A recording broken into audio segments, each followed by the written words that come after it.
He walked away from her 4 years ago because he believed power mattered more than love. He was wrong. Tonight, standing beneath the cold glow of Christmas lights on a Manhattan street, Adrian Moreau, a man who had crushed rivals, buried enemies, and built an empire worth billions, froze completely. Because 20 feet away stood the woman he never stopped loving. And beside her, holding her hand, was a little girl with dark eyes that looked exactly like his own. 4 years old, wearing a red coat, laughing at the falling snow. Adrian's chest cracked open right there on the sidewalk. He had spent 4 years building everything, and somehow he had missed everything that actually mattered. If this story hits you, drop your city in the comments and hit that like button. Let me see how far this one travels. Now stay with me. Every part of this story is worth it. The deal closed at 9:47 p.m. on Christmas Eve. Adrian Moreau knew the exact time because he checked his watch the moment Marcus Vail, 63 years old, fourth-generation steel magnate, a man who had never once sold anything to anyone under 50, extended his hand across the mahogany conference table and said quietly, "You've got yourself a partnership, son." Adrian shook it, firm, clean, the way his father had taught him back when his father was still someone worth learning from. Around the table, lawyers shuffled papers. Assistants typed. Two of Marcus's senior partners were already on their phones, probably relaying the news to people who would care about it in the morning. The Vail-Moreau Infrastructure Consolidation, $430 million, a network of East Coast freight corridors, and a projected 7-year return that the financial press would spend the next week arguing over, was done. 18 months of negotiations, 3 collapsed preliminary agreements, 1 near lawsuit that Adrian had killed personally by calling Marcus's eldest son at 2 in the morning and telling him without warmth or elaboration exactly how the alternative would unfold. Done. Adrian accepted a glass of bourbon he didn't drink, smiled at the things that required smiling at, and was out of the building in 11 minutes. The cold hit him on the sidewalk like a flat hand against his face. Manhattan in late December had a specific kind of cold. Not the deep freeze of upstate, not the wet chill of Boston, but something urban and relentless, carrying exhaust and perfume and the collective body heat of 8 million people pressed against a hard winter sky. Snow had started an hour ago. Fine stuff, decorative almost, drifting through the cone of light beneath every lamppost. The city looked the way Christmas cards always pretended cities looked. Adrian stood on the sidewalk outside Vail Capital's Midtown offices and felt absolutely nothing. His driver, Thomas, had the car idling at the curb. Black Escalade, tinted windows, the engine a low murmur under the sound of foot traffic and distant music. Christmas music, bleeding out of a shop somewhere. He couldn't identify the song. Didn't try. "Back to the penthouse?" Thomas asked, already moving toward the door handle. "Give me a minute." Thomas understood. He always understood. That was why Adrian paid him what he paid him. Not for the driving, but for the discretion to recognize when his employer needed to simply stand somewhere and breathe. Adrian stood on the sidewalk and watched the snow fall and tried to locate something inside himself that felt like satisfaction. $430 million. The largest single deal he had closed without leveraging the network. The network, that was the word he used internally for the infrastructure of favors, threats, and organized criminality that had built the first version of his fortune. 3 years ago, he had begun the long, careful work of separating himself from it. Laundering wasn't the right word. Restructuring was closer. Moving money through legitimate channels, acquiring companies, building a public face that could withstand scrutiny. It was slow, and it was expensive, and there were men who considered it a betrayal. He was still managing that. But tonight, $430 million in clean money, negotiated across a boardroom table by lawyers who didn't know his history. That was something. That was supposed to be something. He felt the snow on the back of his neck, felt nothing else. He was 34 years old and worth somewhere north of $2 billion, depending on how the markets closed, and he was standing alone on a Manhattan sidewalk on Christmas Eve with bourbon he hadn't touched still in his hand and no particular desire to go anywhere. He set the glass down on a newspaper box, pushed his hands into his coat pockets, started walking, no destination, Just the noise of the city and the cold air and the faint, persistent sense that he had optimized his life so thoroughly that there was nothing left inside it that surprised him. He walked 4 blocks before he saw her. But he almost didn't. That was the thing he would come back to later, lying awake at 3 in the morning in the weeks that followed. How close he had come to simply not looking up. He had his eyes down, watching the sidewalk, stepping around a group of tourists stopped in front of a holiday window display. He moved left to avoid them, looked up to check his path, and there she was, Elena Hartwell, standing beneath a canopy of lights strung between 2 lampposts, the kind of improvised Christmas decoration that appeared in certain neighborhoods every year, hung by residents who refused to cede the holiday entirely to the commercial corridors. She was wearing a dark green coat he didn't recognize, her hair longer than he remembered, and she was crouching down to the level of the child beside her, adjusting the child's scarf with the particular focused tenderness of someone who had done this 10,000 times. The child was small, 4, maybe, red coat, dark hair, a little face turned up toward the lights with an expression of pure, unself-conscious wonder, mouth slightly open, eyes wide, both arms stretched out to try and catch snowflakes. Adrian stopped walking.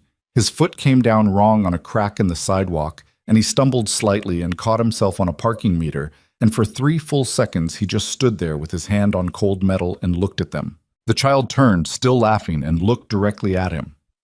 Dark eyes. The precise shape and darkness of them hit him like a physical impact, a recognition so immediate and so violent that his vision actually narrowed for a moment, the edges of his peripheral world going gray.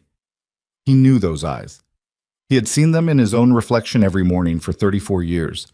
Elena straightened, turned, and went absolutely still. They were maybe 20 feet apart.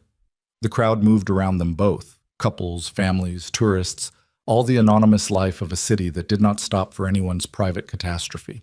And Adrian stood there with his heart doing something irregular and wrong in his chest, and looked at the woman he had spent 4 years trying to stop thinking about. She looked older, not badly, more like she had earned the years rather than just survived them.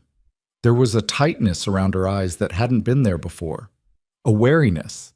She was watching him with an expression he couldn't quite classify, something between shock and a kind of grim, resigned recognition, like a person who had always known a particular storm was coming and was simply noting that it had finally arrived. The little girl tugged her hand. "Mama, who's that man?" Elena didn't answer immediately. The snow kept falling. Adrian took 1 step forward and then another, and Elena held her ground, which was the most Elena Hartwell thing she could possibly have done. And when he was close enough that they could speak without raising their voices, close enough that he could see the snowflakes catching in her hair, he said the only thing he could manage, "Elena." Her jaw tightened. "Adrian." The child looked between them with the alert, instinctual curiosity of someone very young who has learned to read adult silences. She pressed herself slightly against Elena's leg, but didn't hide behind it. Adrian looked at the child. Up close, the resemblance it wasn't subtle. It wasn't a matter of interpretation, or wishful thinking, or the tricks a guilty conscience plays at distance. It was simply, plainly, undeniably true. He looked back at Elena. She met his gaze and didn't look away. And he understood all at once and completely what that steadiness meant. It wasn't defiance. It was the posture of a woman who had been carrying something enormous for a very long time and was now watching the moment she'd been bracing for arrive at last, and had simply decided she was not going to be the one to flinch. "How old?" he said. Not a question exactly. The words came out rough, scraped. "4," Elena said. 1 syllable, flat and exact, and devastating. She agreed to coffee only because of Rosalie. That was what she told him, standing there on the sidewalk while the snow thickened and her daughter asked twice more who the man was and why Mama looked like that. She agreed to coffee because Rosalie was 4 years old and exhausted and wired on holiday excitement, and a sidewalk conversation in a snowstorm was not the place for whatever conversation this was going to be. Not because she owed him anything. She wanted him to understand that. "I know," Adrian said. He didn't think she believed him. He wasn't entirely sure he believed himself. They found a cafe 3 blocks away, a small Brooklyn-adjacent spot that had wandered north of its natural neighborhood exposed brick, and the smell of cinnamon and the low murmur of people who had nowhere more pressing to be on Christmas Eve. Elena ordered hot chocolate for Rosalie without looking at the menu. She'd been here before. Rosalie sat between them in the booth, working on her drink with the solemn concentration of a person engaged in critical work. She had Adrian's eyes and Elena's mouth, and a way of tilting her head when she was thinking that Adrian did not recognize from either of them, but which felt, somehow, entirely its own thing. His daughter. He kept having to re-arrive at that word. It would settle for a moment, and then the reality of it would rear up again, fresh and enormous, and he would have to absorb it all over again. His daughter was sitting across from him with hot chocolate on her upper lip, and she didn't know who he was. "What's her name?" he said. "Rosalie." Elena had both hands around her coffee cup. She was watching him with that same steady, guarded attention, measuring something. "Rosalie Claire Hartwell." Hartwell. Not Moreau. He said nothing about that. He had no standing to say anything about that. "When did you—" He stopped, rebuilt the sentence. "When did you find out?" 6 weeks after you left." Left. The word sat between them like something dropped. He had not technically left.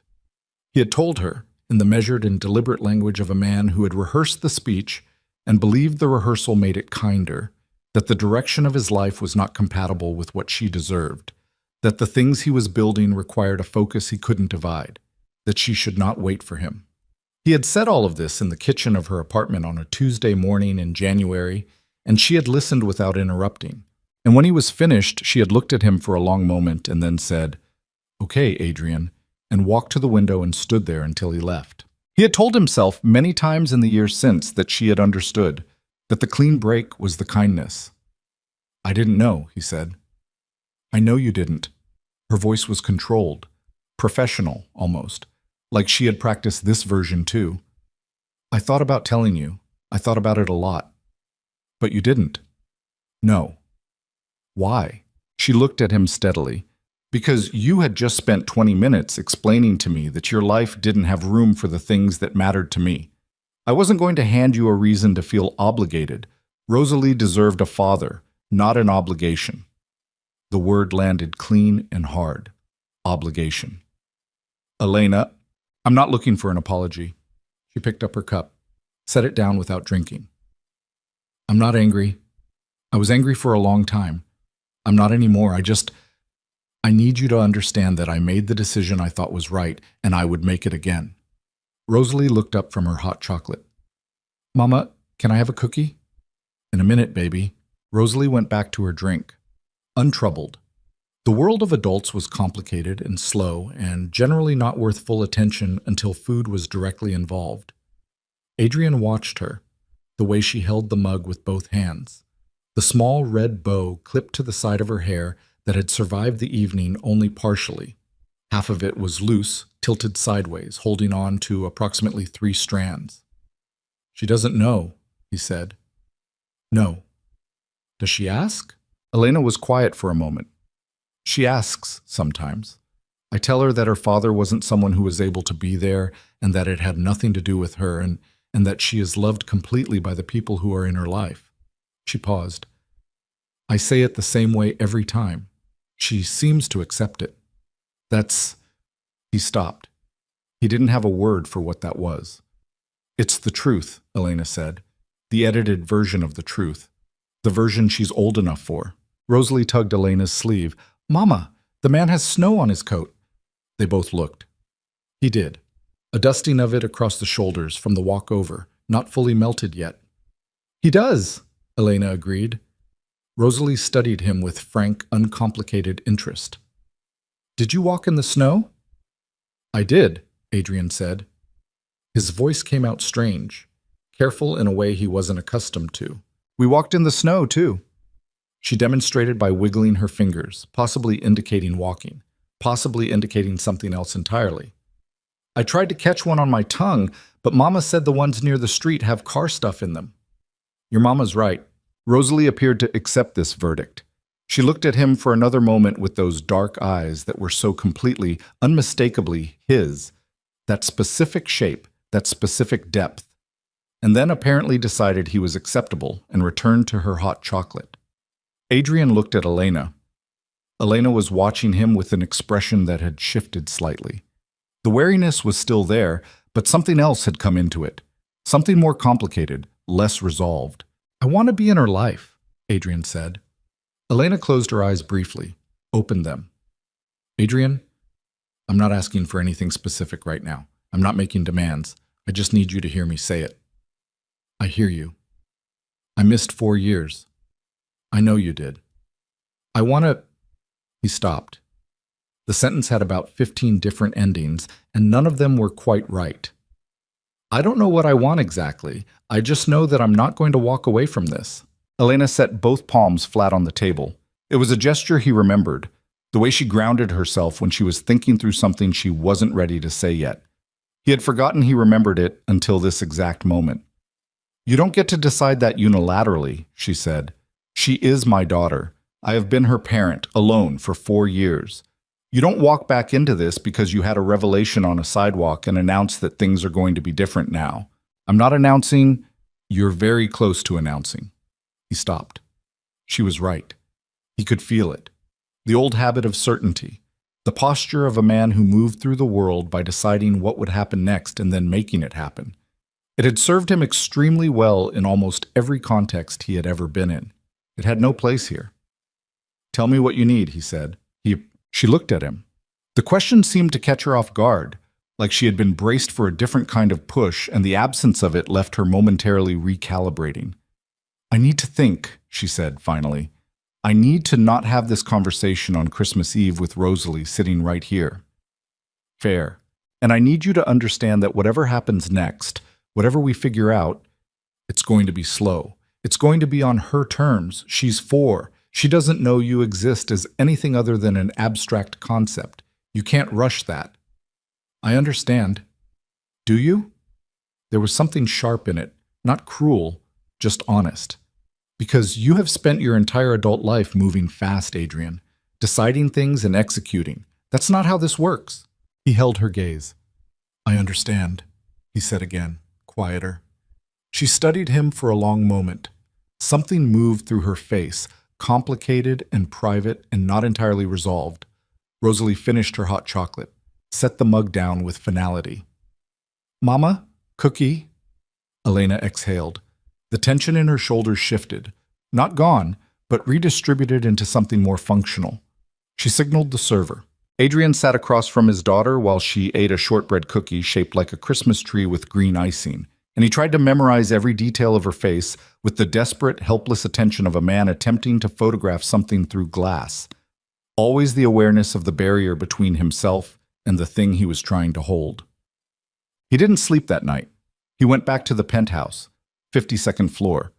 The kind of view of Manhattan that real estate listings described in superlatives he had long since stopped registering, and stood at the floor-to-ceiling windows in his coat, still on, and looked at the city below and tried to organize himself. The deal was closed. $430 million. Marcus Vale's handshake. The thing he had worked 18 months toward. He could not access a single feeling about it. What he could access, the specific dark shade of Rosalie's eyes, the way she tilted her head at the falling snow, the shortbread cookie with the green icing and the bite taken from the bottom instead of the top, which seemed like it might be a personal philosophy of some kind. 4 years. He did the math involuntarily, the way you do when you're trying to understand a number that doesn't fit anywhere you know how to put it. He had left Elena in January. If she had found out 6 weeks later, that was February, March. Rosalie would have been born in October, November. She would have been... He tried to count backward and found that the arithmetic felt violent, each calculation arriving with the weight of everything he hadn't been there for. He took off his coat eventually, sat on the couch that faced the windows, did not turn on any lights. The city provided enough. His phone showed 17 unread messages. Congratulations on the Vale deal, forwarded through channels, the machinery of his professional life still churning on schedule. He put the phone face down on the cushion beside him. He thought about Elena's face on the sidewalk, the specific brace of her body when she recognized him. Not fear, not quite anger, but the posture of someone absorbing impact.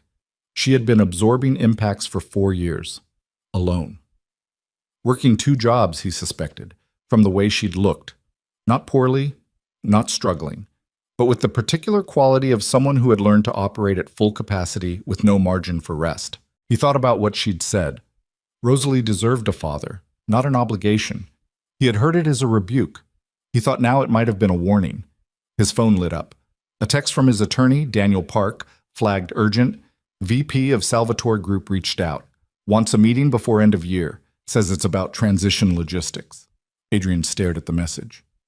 Victor Salvatore. He had been expecting this. Had been expecting it for months, in the way you expect bad weather. Tracking the pressure, watching the indicators, knowing the storm was coming and calculating when it would arrive. Victor had been Adrian's primary contact point within the network for 6 years. Not the top. There were men above Victor that even Adrian didn't have clear sightlines on, men whose names appeared on very few documents anywhere. But Victor was the operational center of gravity, the man who ran the infrastructure that Adrian's early money had moved through. When Adrian had begun the separation process, he had been careful, methodical. He had given the network plenty of notice, honored every outstanding commitment, made sure there was nothing on his end that looked like flight or betrayal. It had cost him, financially and in other currencies, but he had done it cleanly. Victor had accepted it, or had appeared to. A meeting before end of year about transition logistics did not feel like acceptance. Adrian set his phone back down, face down again. Outside, the snow had stopped. The city lay below him clean and bright and indifferent, every window a small lit square of someone else's Christmas. He thought about Rosalie eating her cookie, bottom first. He thought about Elena saying slow. He thought about the 4 years he had spent building something that, tonight, had finally closed at $430 million and felt like absolutely nothing. Victor's message could wait until morning. He sat in the dark and looked at the city, and for the first time in a very long time, he let himself feel the full weight of what he had thrown away, not as an abstraction or a lesson learned, but as a real and specific loss, the weight of a child he hadn't held, and mornings he hadn't seen, and a woman who had stood at a window after he gave his speech and waited for him to leave. He stayed there until the sky began to go gray at the edges. Then he called Elena. She answered on the 4th ring. He could hear Rosalie in the background, says some cartoon sound, the bright synthetic noise of early morning children's television. It's 6 a.m., Elena said. Not accusatory, just noting. I know. I'm sorry. Did you sleep? No. A pause. The cartoon noise continued in the background. Adrian, I just needed to hear that it was real, he said. That's all. I don't need anything else from you right now. I just needed... He stopped. The sentence was embarrassing in its nakedness. He let it be embarrassing. I'll call you later at a normal hour, if that's all right. Another pause. Longer.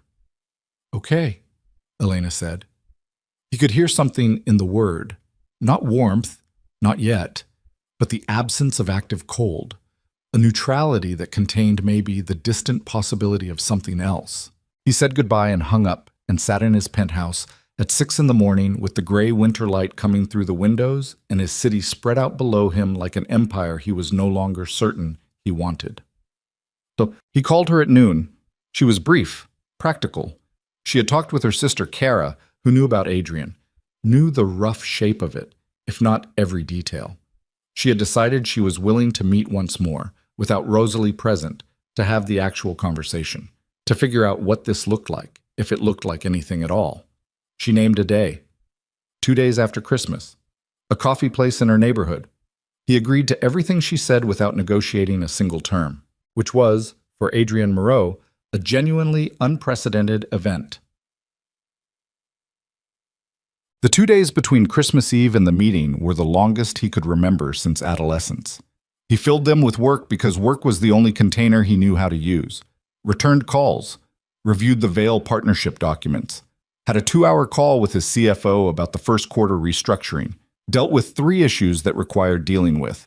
He also, at 2 a.m. on the 26th, opened a browser on his personal laptop, not the work one, not the one his assistant managed, and searched child development 4-year-old. He read for 3 hours. He didn't know what he was looking for exactly.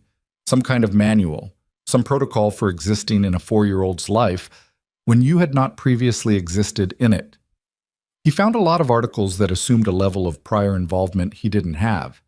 He found some things about consistency, about patience, about how children that age understood relationships primarily through repeated, reliable presence rather than through explanations.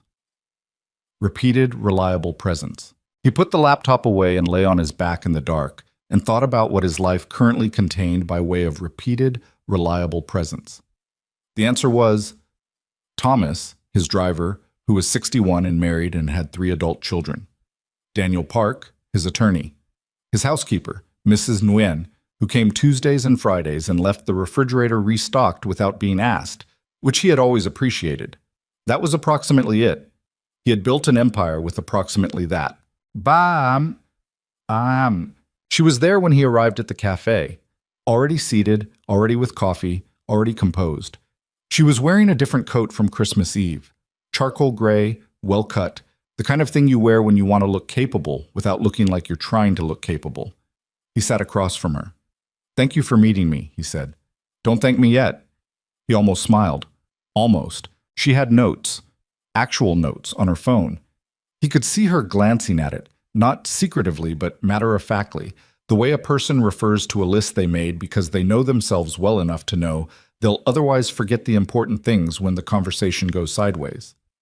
He found this so completely, painfully Elena that he had to look away for a moment. "I'm going to say some things," she started, "and I need you to just hear them without making it a negotiation."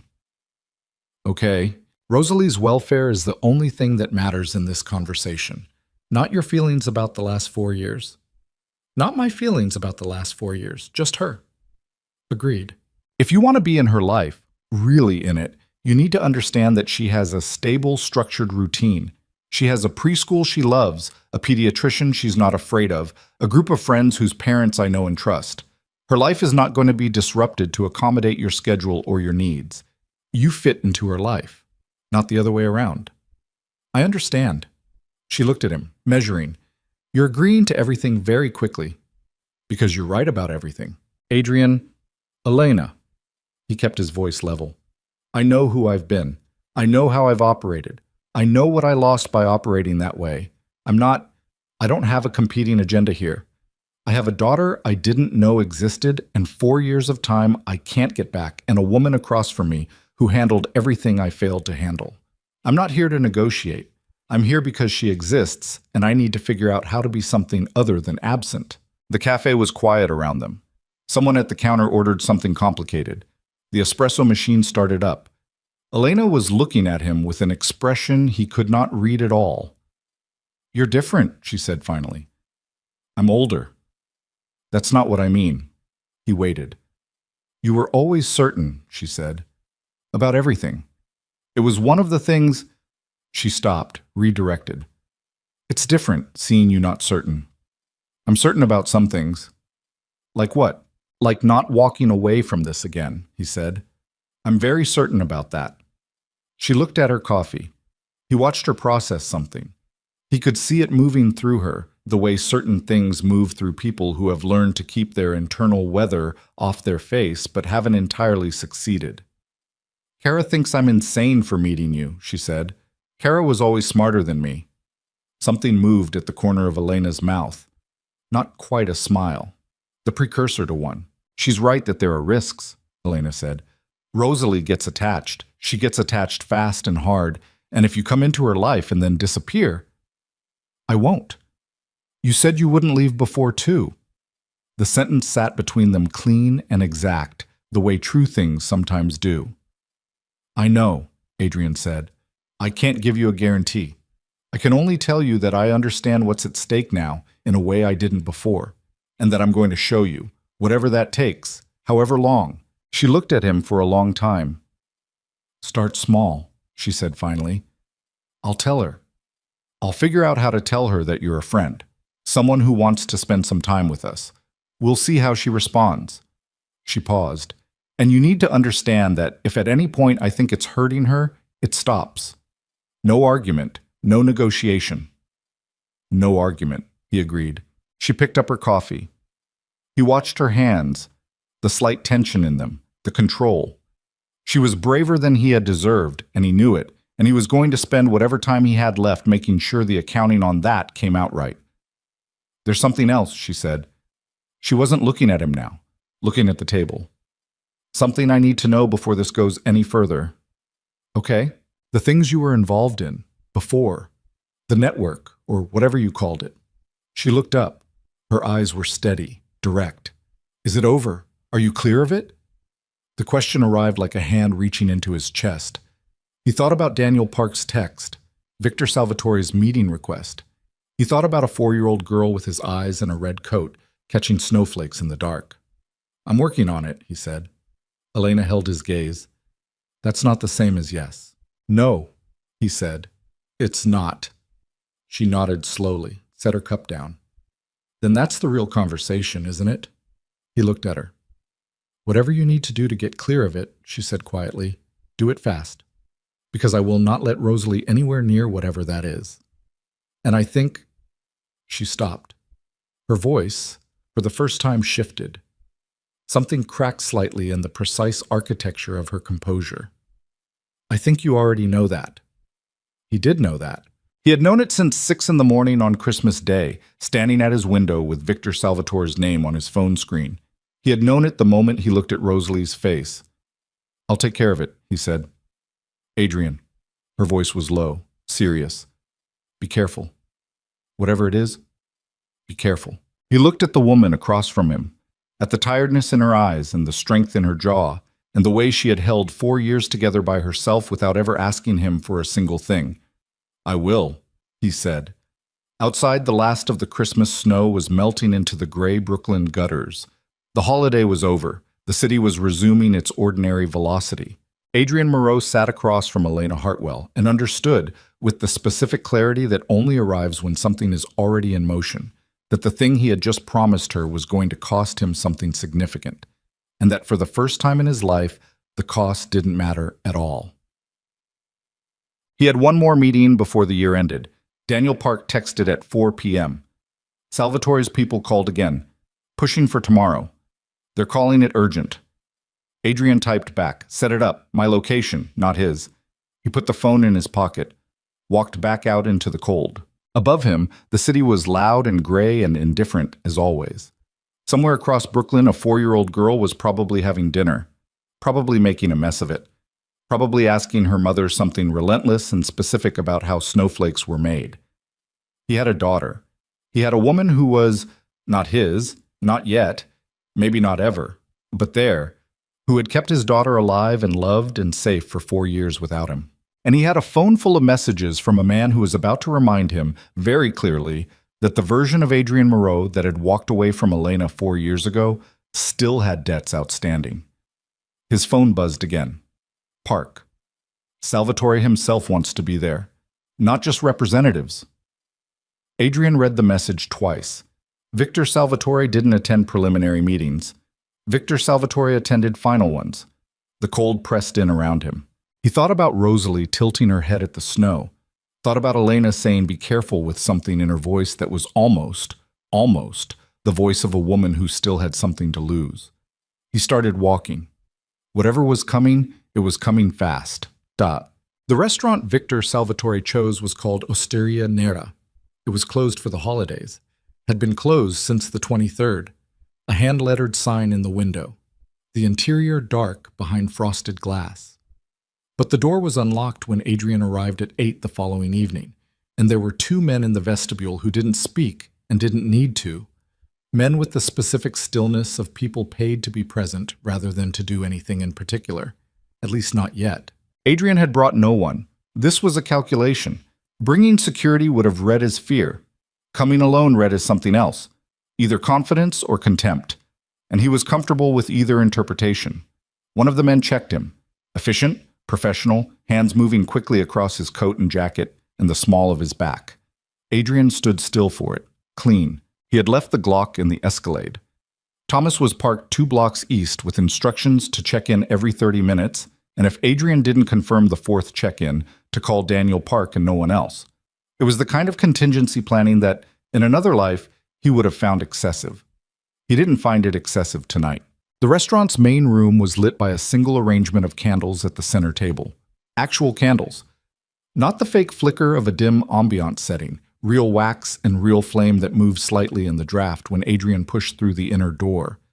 The smell was olive oil and garlic and something older underneath. The absorbed history of a room that had hosted 1,000 meals and whatever else happened in places like this after the last public customer went home. Victor Salvatore was already seated. He was 61 years old and looked like a man who had eaten well and slept well and never once experienced a consequence he hadn't chosen in advance. Silver hair, cut close. A suit that cost more than Adrian's first car. Hands flat on the tablecloth, fingers spread slightly, like a man who wanted you to see he wasn't holding anything. He was always holding something. Adrian. Victor's voice was warm. It was always warm. That was the thing about Victor. The warmth was real in its way. It wasn't performance.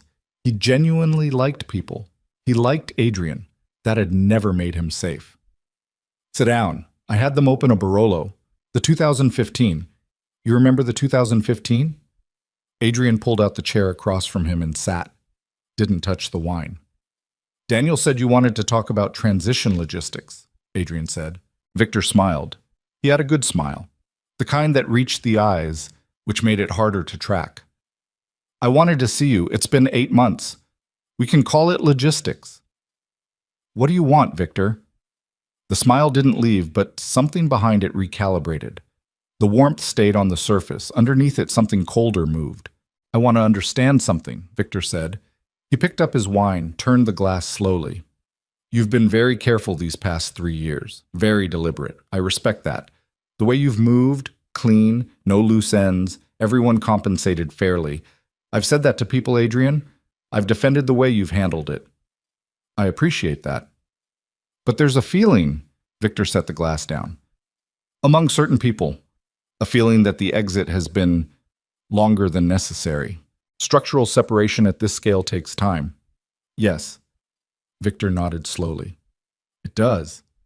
But there are people who look at the timeline and wonder whether the timeline is about structure or whether the timeline is about something else. About gathering information, perhaps. Building a record. The candle flame moved between them. That's an interesting thing to wonder, Adrian said. Isn't it? Victor's eyes were steady, not threatening. That was the craftsmanship of the man. He never threatened directly. He simply described scenarios with such placid precision that the threat became atmospheric, present in the whole room rather than in any particular word. I told those people they were wrong, that you were a man of your word, and your word had been given, and that was the end of it. And they believed you? Some of them. Victor leaned back slightly. Others are harder to convince. They point to the Vail deal. They say a man who just closed $400 million in clean money has no incentive to stay quiet about what he knows. I've been quiet for 3 years. You've been exiting for 3 years. There's a difference. He picked up the wine again. Once you're fully out, once there's nothing left connecting you to us, the calculation changes. That's what they're saying. They want assurances. Adrian looked at him. What kind of assurances? Continued participation. Victor said it simply, like he was suggesting Adrian join a board committee. Nothing heavy, nothing that conflicts with the legitimate operation you've built. Certain introductions, certain doors that your current position allows you to open. Periodic. He spread his hands. We're not asking for the old arrangement. We understand those days are behind you. We're asking for a consulting relationship, informal, discreet. The restaurant was very quiet. Somewhere in the back, a pipe knocked once. Settled. Adrian sat with the word consulting and what it actually meant and let the silence run long enough that Victor's expression shifted fractionally. Not much, but enough. No, Adrian said. Victor was still for a moment. Adrian. No. He kept his voice level, not aggressive, just clear. That's my answer. I made the terms of my exit clear 3 years ago. I honored every commitment. I'm not re-entering in any capacity. Victor looked at him with something that was not quite disappointment and not quite anger, but lived in the space between them. You understand what I'm telling you. The people who have concerns. I understand what you're telling me. Then you understand that my ability to protect you from those concerns is contingent on my being able to give them something. I'm not asking you to protect me. Adrian? Victor's voice dropped. Not menacing, almost gentle, which was worse. You have a great deal more to protect than yourself now. Adrian went very still. Victor watched him. The candle flame moved. I saw an interesting thing, Victor said, casually, terribly casually. A few days ago. Christmas Eve. My nephew was in Midtown. He does some work up there, you know how it is. And he mentioned seeing you on the street. Said you stopped to talk to a woman. A young woman. With a child. The air in the room changed temperature. Lovely little girl, he said. Victor's tone was light, conversational, a man describing weather. Dark hair, looked a bit like... He paused, tilted his head. Well, he couldn't say for certain who she looked like, but he took a photograph. Just habit, you know. The people around me have certain habits. Adrian's hands were flat on the table. He could feel his pulse in his fingertips, could feel the specific, controlled effort of keeping his face neutral while something cold and violent moved through him. You should be careful, he said, about where you go next with this. I'm not going anywhere with it. Victor sounded almost surprised, hurt, even, at the suggestion. I'm telling you what exists, what other people might do with what exists. That's out of my hands. If I can't give those people something that satisfies their concerns. He leaned forward slightly. You see the position. Adrian saw the position. It was the oldest position in this kind of arrangement. The leverage was never about the man himself. It was always about the thing the man couldn't afford to lose. And Victor had understood from a photograph taken by a nephew on Christmas Eve exactly what Adrian could not afford to lose. He had known this moment was coming. He had known it was coming, and he had sat with Elena in a Brooklyn cafe 2 days ago and told her he would handle it, and he had meant it. And sitting here now with the candle between them and Victor's pleasant, patient face across the table, he understood that handling it was going to require doing something he had been carefully, deliberately building toward for 3 years. Something that could not be undone. I need a week, Adrian said. Victor's expression shifted, a small, satisfied adjustment, not quite a smile. Of course, the new year is a natural... Not to consider your offer, Adrian held his gaze. I'm not considering it. I need a week to put some things in order. Victor was quiet for a moment, reading him. And then? And then we'll have a different conversation. Something moved in Victor's eyes. Not alarm. Not yet. Something more like sharpened attention. The look of a man recalibrating quickly, because the variable he thought he understood had just behaved unexpectedly. All right, Victor said. A week. Adrian stood, buttoned his coat. The girl, Victor said, behind him, still in that light conversational register. She's beautiful. You must be... A pause. Proud. Adrian walked out without looking back. The cold outside felt like something he needed. He stood on the sidewalk and breathed it in, 1 breath, 2, 3, and let the city noise settle around him while the thing happening in his chest worked itself out. His hands were steady. They had been steady in there, which was the important thing. Victor would have been watching for tremors. He texted Thomas. Coming to the car. The Escalade was where he'd left it. He got in and Thomas pulled out without being asked. Home? Thomas said. No. Adrian stared out the tinted window at the passing city. Drive. Thomas drove. They moved through Manhattan's post-holiday streets, quieter than usual, the city still metabolizing the season. Adrian sat in the back and thought with the specific, compressed efficiency of a man who has learned to make high-stakes decisions quickly and live with them. He had 3 assets Victor didn't know about. The first was a set of encrypted drives held by Daniel Park in a safe deposit box that Park himself had never opened, containing 6 years of documented transactions, communications, and cross-referenced financial records that connected the Salvatore network to 11 public officials and 3 federal judges, among others.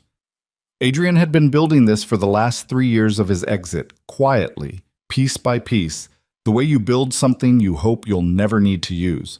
The second was a federal prosecutor named Whitmore, James Whitmore, Eastern District, a man with a reputation for taking cases other prosecutors declined and seeing them through to the end, who had reached out 18 months ago through a channel so indirect it took Adrian's attorney 2 weeks to trace it back to its source.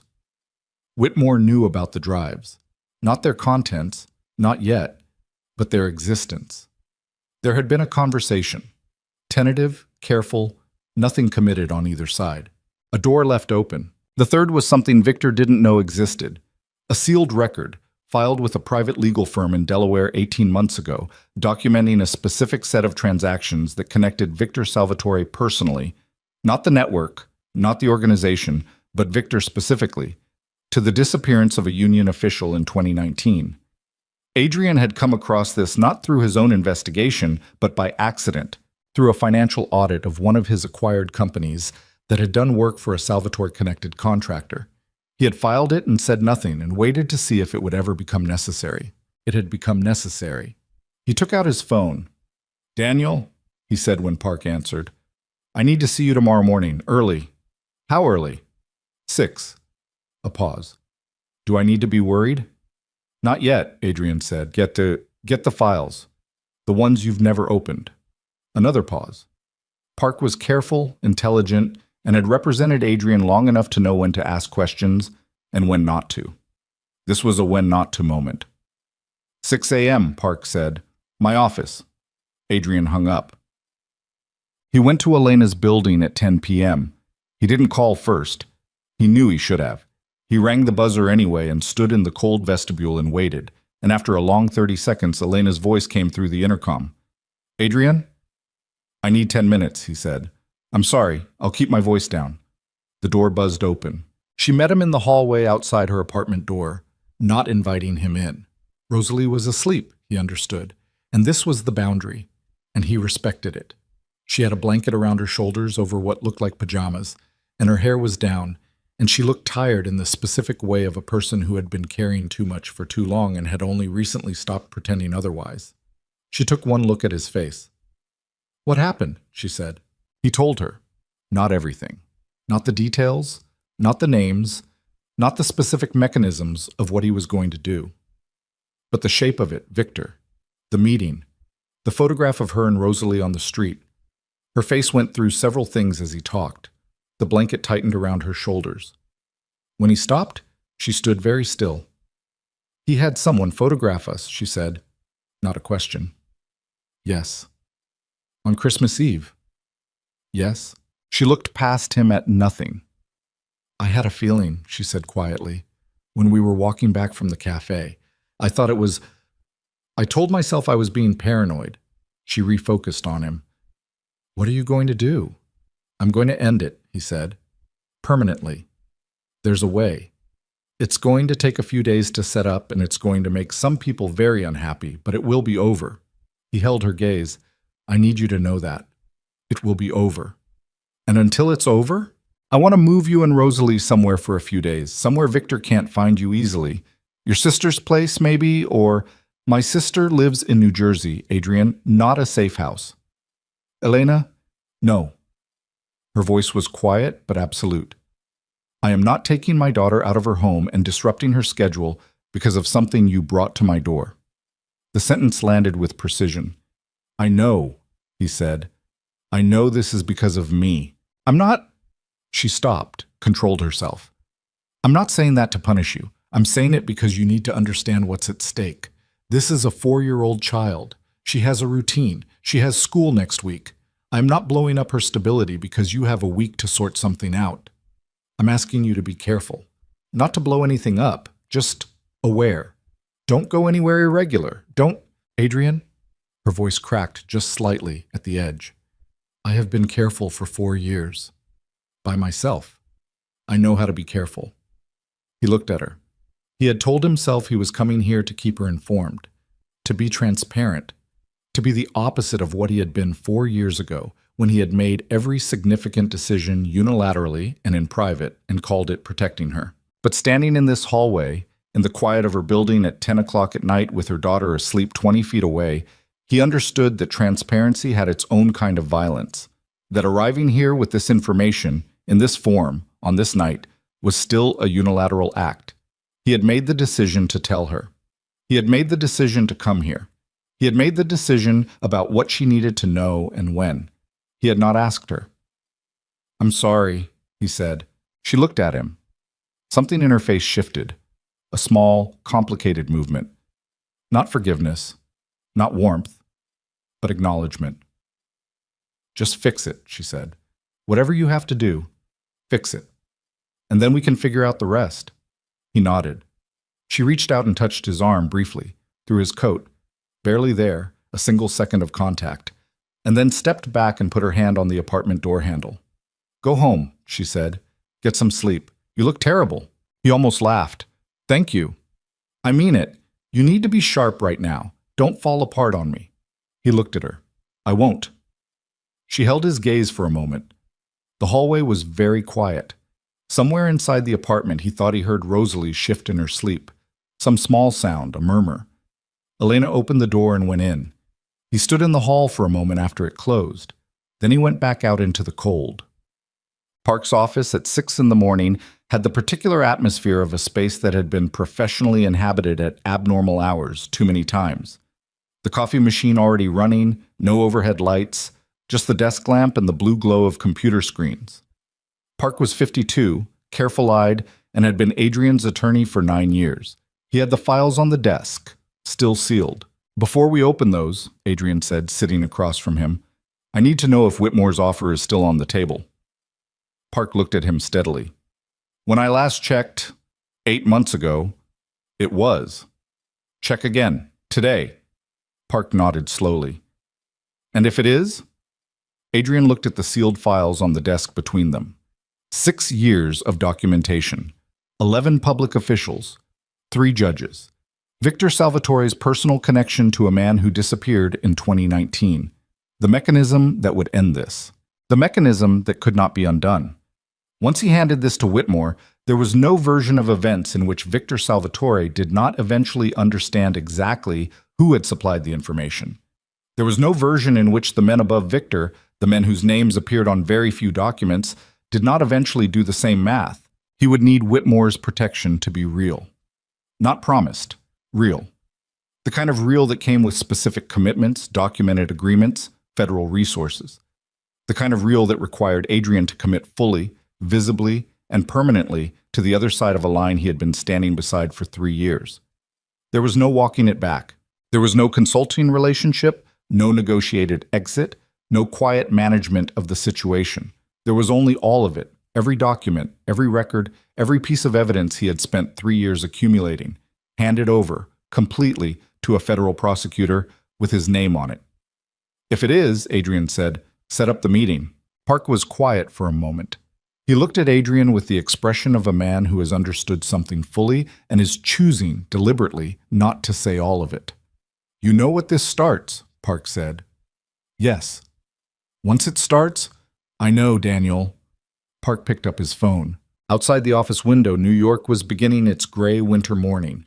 The sky, the specific colorless shade of a city that runs on something other than weather. Taxis moved. A delivery truck backed into a loading bay across the street. Somewhere, a child was probably being walked to school, complaining about the cold, pulling at someone's hand.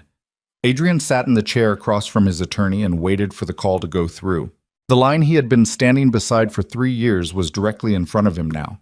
He thought about Victor Salvatore saying she's beautiful in that light, terrible voice. He thought about a red coat and dark eyes, and a cookie eaten from them. The call took 4 minutes. Park spoke quietly into his phone. Not the office line, his personal cell, the one that didn't route through any switchboard.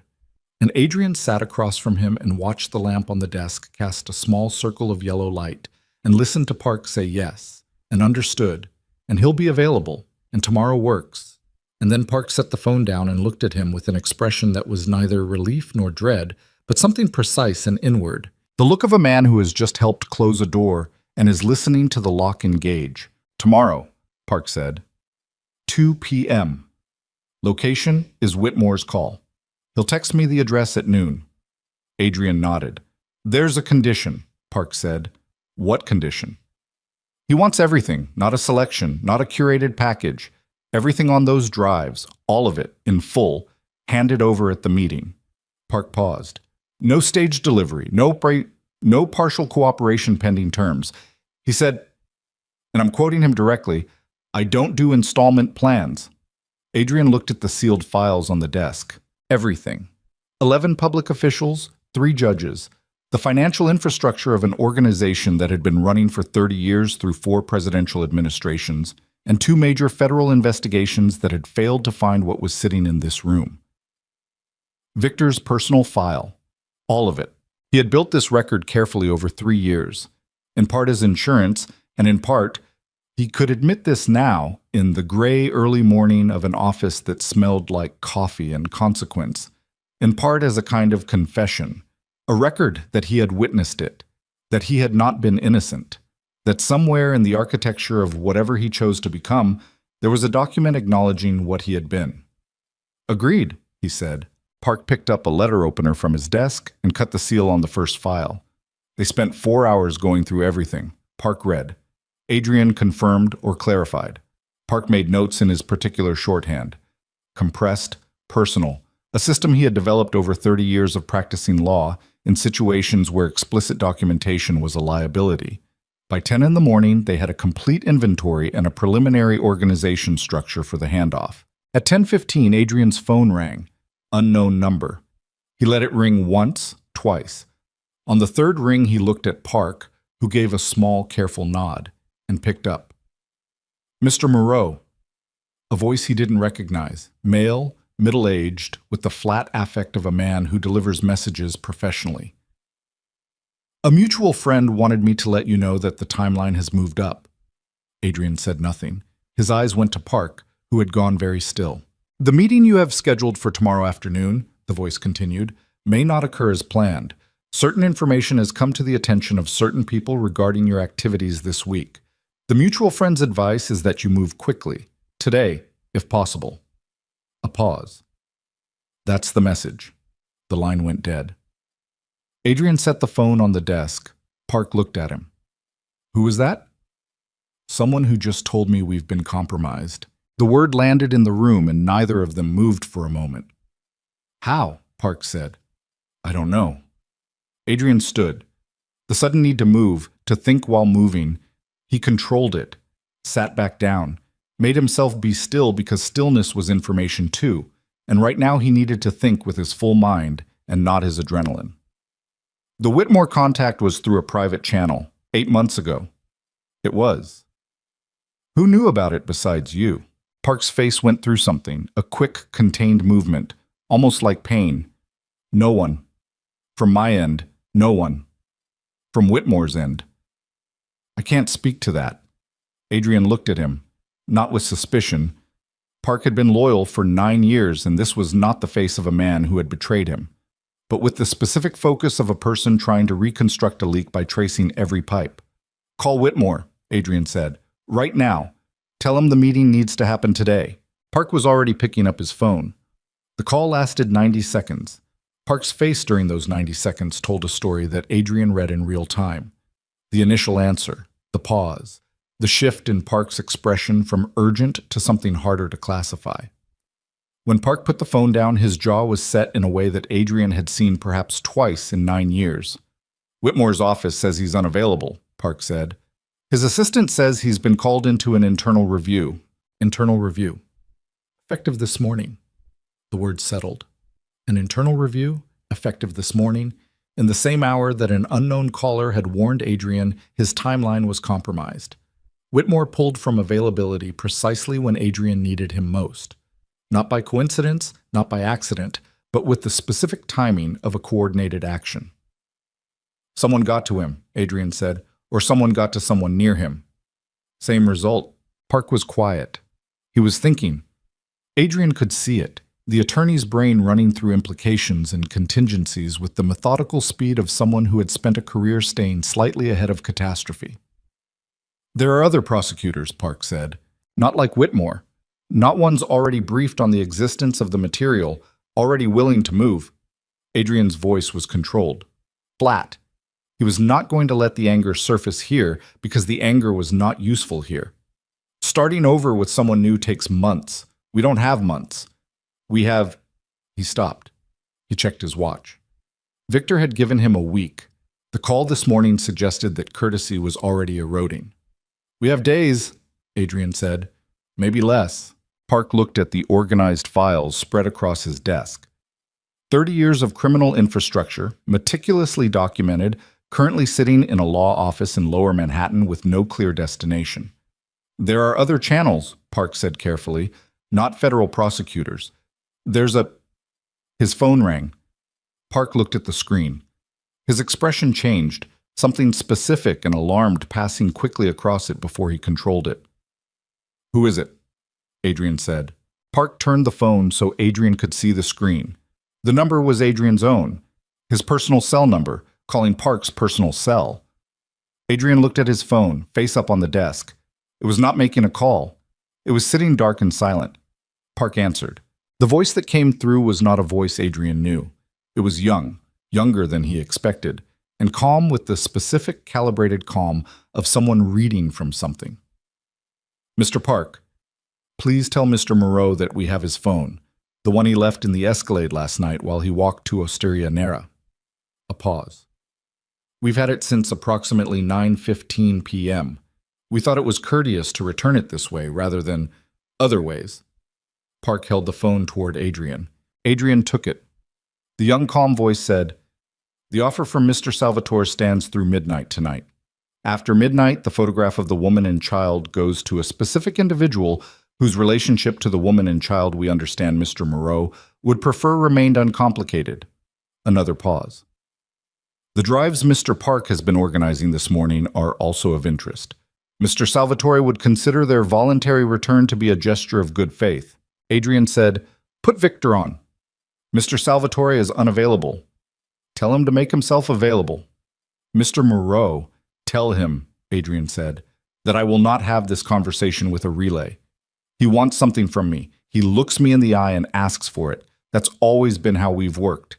Tell him that." A silence. Long enough that Adrian thought the line might have gone dead. Then, "1 hour, Mr. Salvatore will call this number." The call ended. Adrian handed Park's phone back to him. Park set it on the desk and looked at Adrian with an expression that was, for the first time in 9 years of representing some of the more complicated matters Adrian had brought him, close to afraid. "They've had your phone since last night," Park said. "Yes. Everything on it is encrypted." Adrian said it steadily. "Strong encryption. Getting through it would take resources and time they don't necessarily have." He paused. "But they don't need what's on it. They have enough without it." The photograph. The photograph. Park was quiet for a moment. Adrian. The person they mentioned, whose relationship to Elena and Rosalie they want to keep uncomplicated. He chose his words with visible care. Who are they referring to? Adrian looked at the desk. He had not told Park about the photographs. He had not, until this moment, fully traced the specific threat Victor's people were making. Not just "we have a photograph of your daughter," but the secondary implication, the more surgical one, the photograph going to a specific individual. He had been so focused on the federal angle that he had not thought carefully enough about who else might be weaponized. "Elena's family," he said slowly. "Her father." Park waited. Martin Hartwell. Adrian said the name with the flat weight of someone placing an object on a table. "Elena's father. Retired. He doesn't know I exist. He doesn't know Rosalie's father is anyone other than a man who wasn't able to be present. Elena protected that story carefully." He paused. If someone sent Martin Hartwell a photograph of his granddaughter standing with a man he could research, and that research led back to it would destroy Elena's relationship with her father. It would destroy more than that. Adrian's jaw was tight. Martin Hartwell had a son, Elena's brother Kevin. Kevin died 8 years ago, drug-related. He kept his voice even. Martin has spent the last 8 years with a specific and consuming contempt for anyone connected to organized crime in any capacity. It's not a moderate position. Elena has managed, carefully, to keep her life separate from that part of her history because I told her, when we were together, enough about my background that a connection would. He stopped. The full shape of it arrived. Victor didn't just have a photograph of Elena and Rosalie on a sidewalk. Victor had the thread. The single thread that, pulled, would unravel the careful separation Elena had built between the man she had loved and the life she had constructed around protecting her daughter from what that man had been. He's not going to her, Adrian said. He's going to her father. Because her father is the one who would take the photograph and make it into something that destroys her family from inside. Park understood. Adrian could see it. How long has Victor known about the father? Park said. I don't know. Adrian was doing math, quick and unpleasant. Since Christmas Eve, at minimum, if his nephew ran a standard background check after photographing them, more likely he stopped again. More likely Victor had known for longer.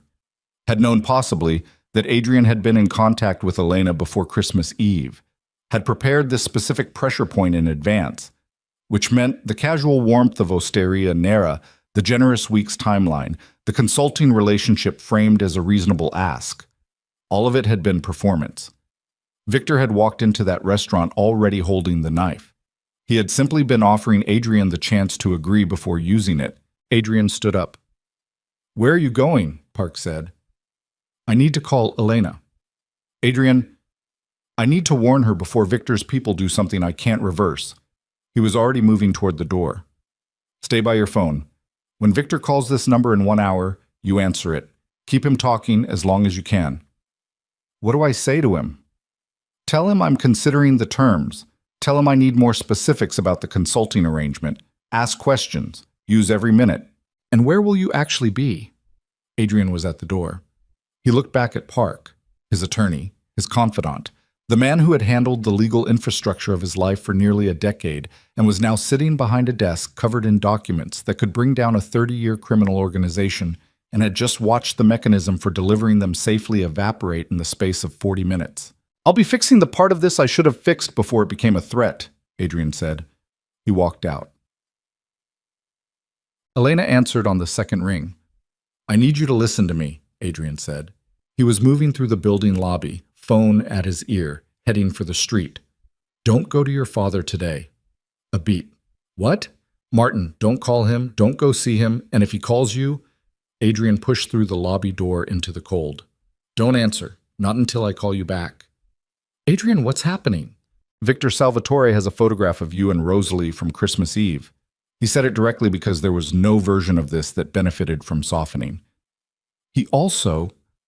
I believe he also knows about your father, about Kevin, about the specific way that information delivered to your father would...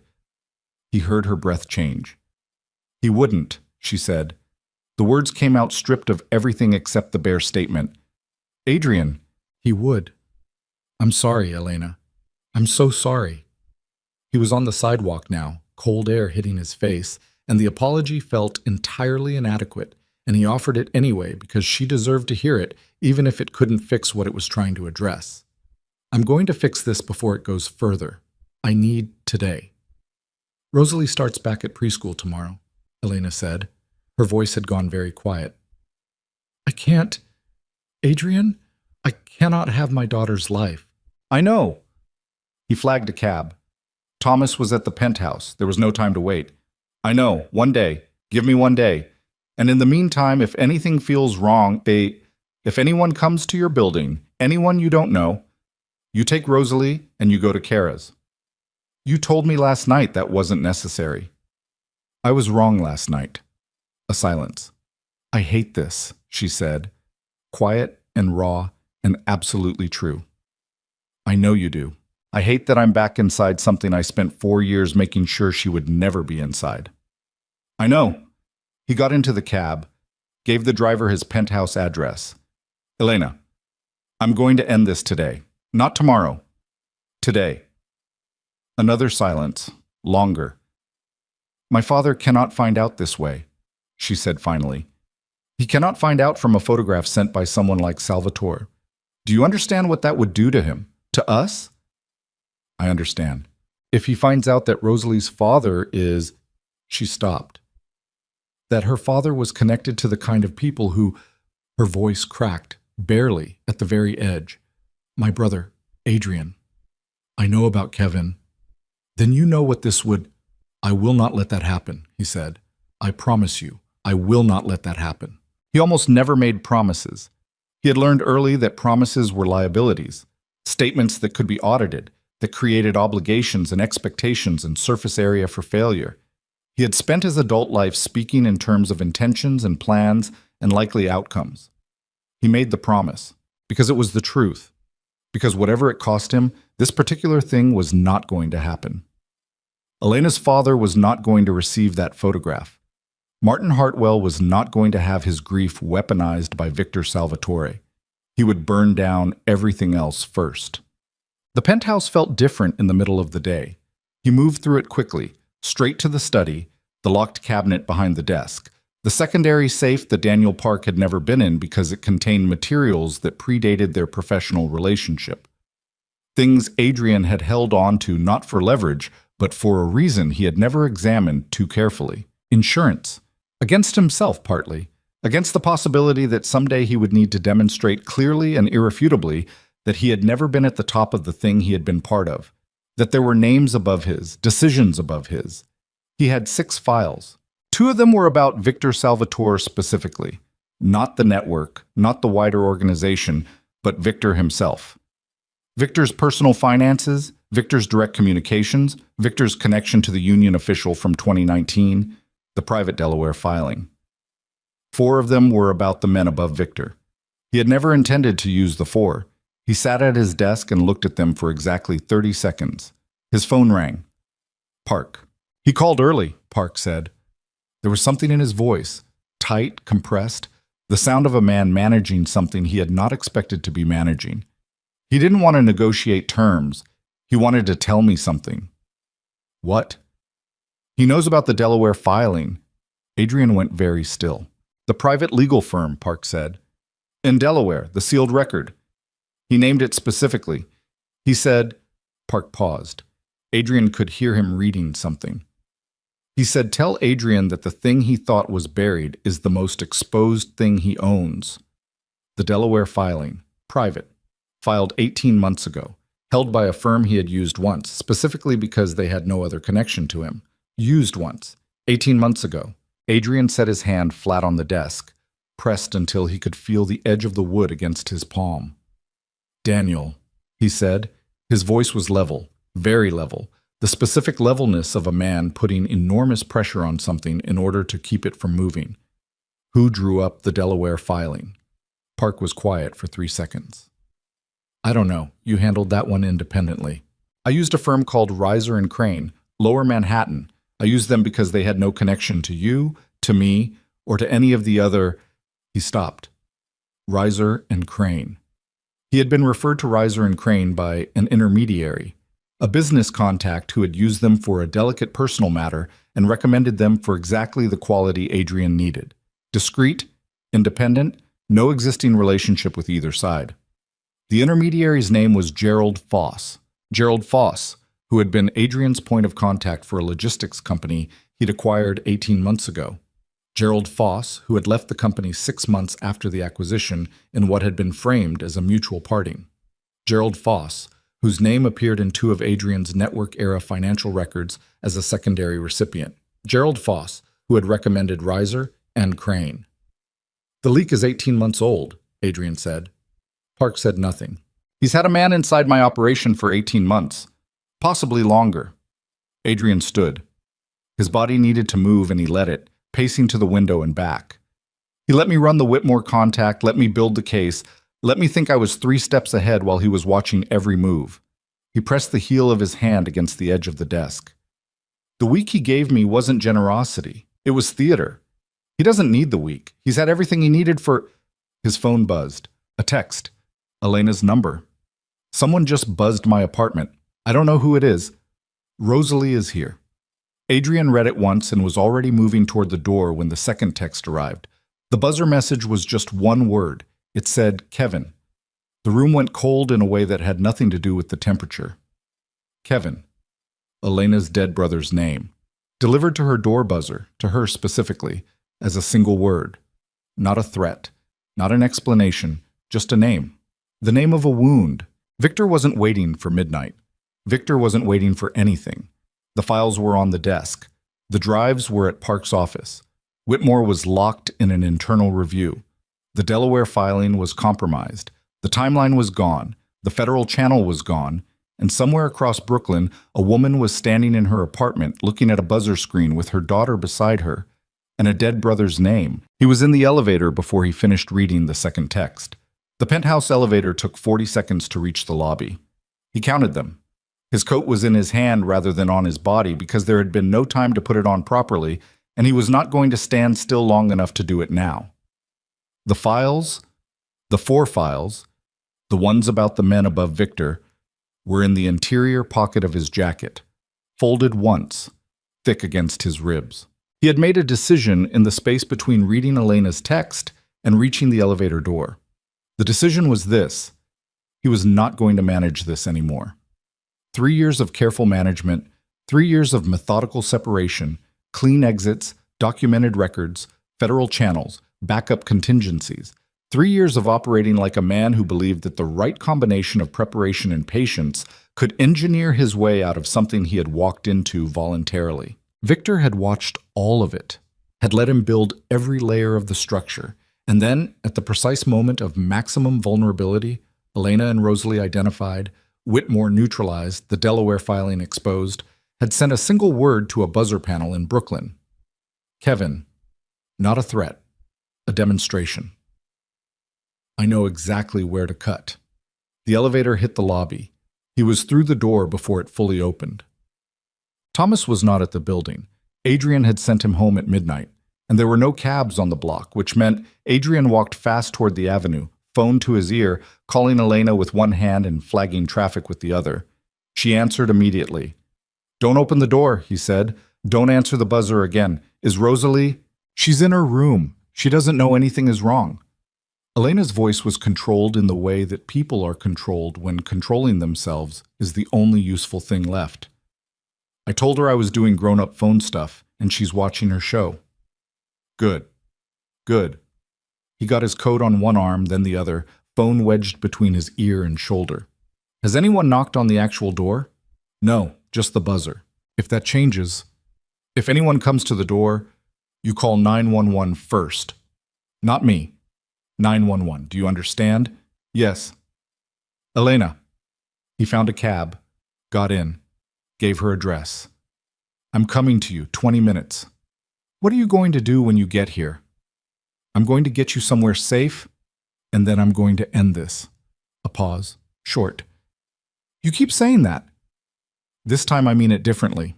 He could hear her breathing, could hear the television in Rosalie's room, a thin ribbon of sound through the wall. Some bright, uncomplicated cartoon world running on schedule, while the actual world outside the door stood at its worst angle. 20 minutes, she said. 18, he said, and told the driver to run the next light. He called Park from the cab. "Victor's people are at Elena's building," he said. "The buzzer." They used her brother's name. Park made a sound that wasn't quite a word. "Adrian, I need you to do something for me, right now, before anything else." He kept his voice low, close to the phone, his body angled away from the driver out of habit. "The 4 files on my desk, not the 2 about Victor, the 4 about the men above him. I need you to photograph every page, every single page, high resolution. Then I need you to email those photographs to 3 addresses." He recited them from memory. 2 journalists, 1 a domestic investigative reporter he had never contacted, 1 an international correspondent he had also never contacted, and a 3rd address that was a dead drop he had set up 2 years ago and never used. Subject line on all 3, for publication, hold until contact. "Bon seat. Adrian," Park's voice was careful. If you send those, it goes nowhere until I make contact with each of those addresses and release them. But if something happens to me in the next few hours, if I stop being reachable, they publish." He watched the Brooklyn streets move past the cab window. "Victor needs to understand that burning me down doesn't clean anything up. It makes it worse. Everything goes to light." A silence. "You're using it as a dead man's switch," Park said. "I'm using it as the only leverage I have left. He'll know what you've done." "That's the point. He needs to know." Adrian's jaw was tight. "Make the call, Daniel. Then I need you to call Victor directly. Use the number his people called you from this morning. Tell him I want a meeting. Tonight. My location. He won't come to your location. He will when you tell him what I just had you send. A beat. And tell him to come alone. If he brings people, I bring journalists. Park was quiet for 3 seconds. You're betting everything on him valuing his own exposure over the pressure he's putting on you. I'm betting that the men above Victor value their exposure more than Victor values winning this particular argument. Adrian looked out the window. Elena's building was 2 blocks away. Victor is not the ceiling of this organization. He knows that. The men above him have a great deal more to lose from a media release than Victor does from me refusing to cooperate. And if I'm wrong, then we find out. He paid the driver, got out. Send the emails, Daniel, then make the call. He went inside. Elena opened the door before he knocked. She had been watching through the peephole. He could tell from the speed of it. The door pulled back immediately, her face in the gap before the chain was off. She looked at him with the specific expression of a person who has been holding something very tightly and is calculating whether it is safe yet to adjust their grip. It wasn't safe yet, but she let him in. The apartment was warm and small and completely, painfully normal. A child's drawing on the refrigerator, a half-drunk cup of tea on the counter, the smell of whatever Rosalie had eaten for breakfast still in the air. The television in the back room was still going. A cartoon voice saying something cheerful about something that didn't matter. She doesn't know, Elena said, quietly. A confirmation more than a question. No. She crossed her arms over her chest. Not defensive. More like she was holding herself together from the outside. What's the plan? He told her. The dead man's switch, the emails, the meeting with Victor. She listened without interrupting. When he finished, she stood very still for a moment. You're going to meet him, she said. Tonight. And you believe that having sent those files to journalists creates enough risk for the people above him that Victor will back down. Yes. You believe that? I do. She looked at him. The look she gave him was not the look of a woman asking him to reconsider.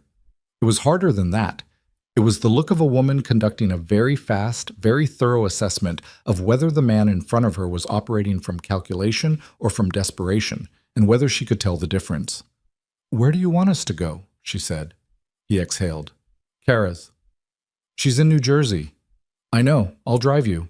She held his gaze for a moment longer, then nodded once, turned toward Rosalie's room. He stood in her kitchen and listened to her tell Rosalie, in a voice so steady it was almost inhuman, that they were going to go see Aunt Kara for a sleepover, which was exciting, wasn't it?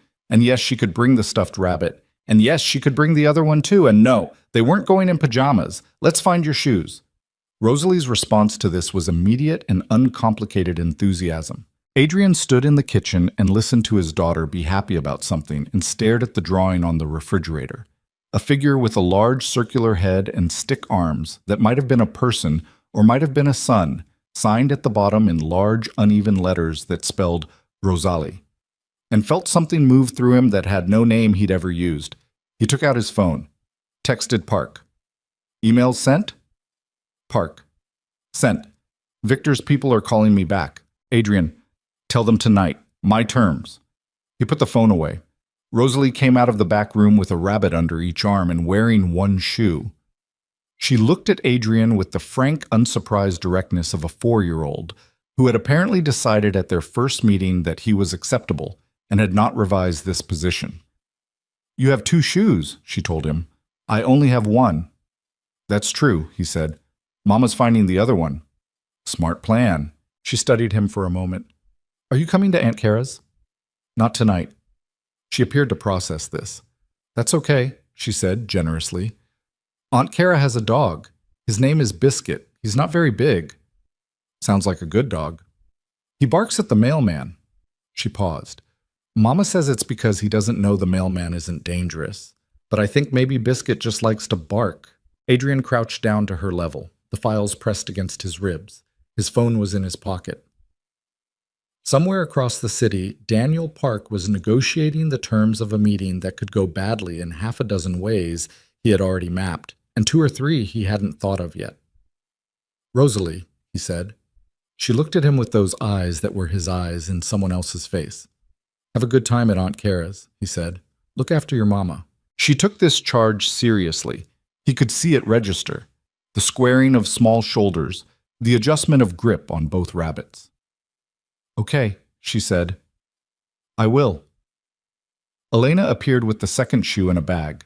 She looked at Adrian crouched in front of Rosalie, and something crossed her face that she smoothed away quickly.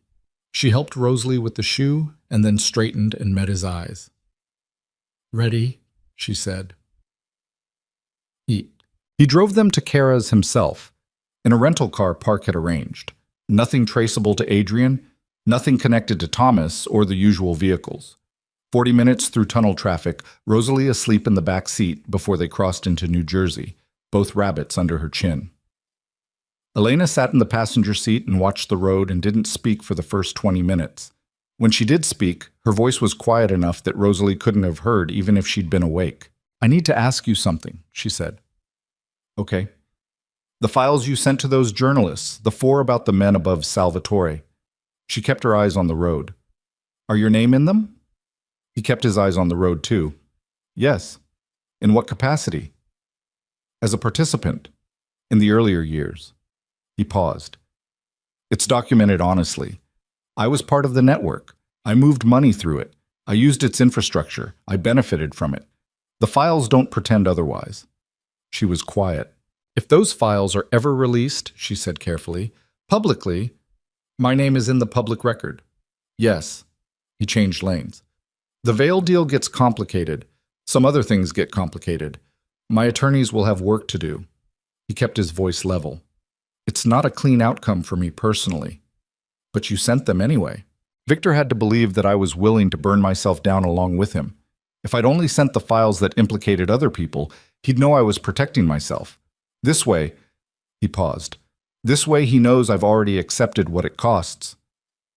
Elena said nothing for a long time. The New Jersey suburbs moved past the windows. Quiet streets, lit houses, the ordinary Saturday night geography of people living lives that had nothing to do with any of this. "You're different," she said, same words she'd used in the cafe. Different weight behind them now. He said nothing. 4 years ago, you would not have sent those files, she said. You would have found another angle, something that protected your position. You would have managed it. She looked at him. He could feel her looking even with his eyes on the road. You managed everything. I know. What changed? He thought about a red coat on a Christmas Eve sidewalk, about dark eyes catching snow, about a little girl who had already decided to look after her mama before she'd been asked, who organized her priorities with the clear, uncomplicated conviction of someone who had not yet learned to be ashamed of what she loved. I figured out what I was managing everything for, so, he said. Elena held his gaze for a moment. He could feel it, and then looked back at the road. Kara met them at the door. She looked at Adrian with the specific expression of a woman who had spent 4 years watching her sister carry something heavy and had strong opinions about the person responsible. She took Rosalie, sleeping, from the back seat without looking at him again. At the door, Elena turned back. Adrian. She kept her voice low. Kara was inside, out of earshot. I know, he said. Come back. 2 words. Simple. She said them the way you say things you've decided not to dress up. I will, he said. She went inside. He stood on Kara's front step for 3 seconds. Cold air, quiet street, the weight of the files against his ribs. His phone buzzed. Park. Victor agreed. Midnight, he's proposing the Harbor restaurant, the private one, the same location. Victor returning them to the scene of the first meeting. Deliberately, Adrian understood, as a statement. This ends where it started. On my terms. Adrian typed back. Confirmed. I'll be there. He walked to the car. He had 3 hours.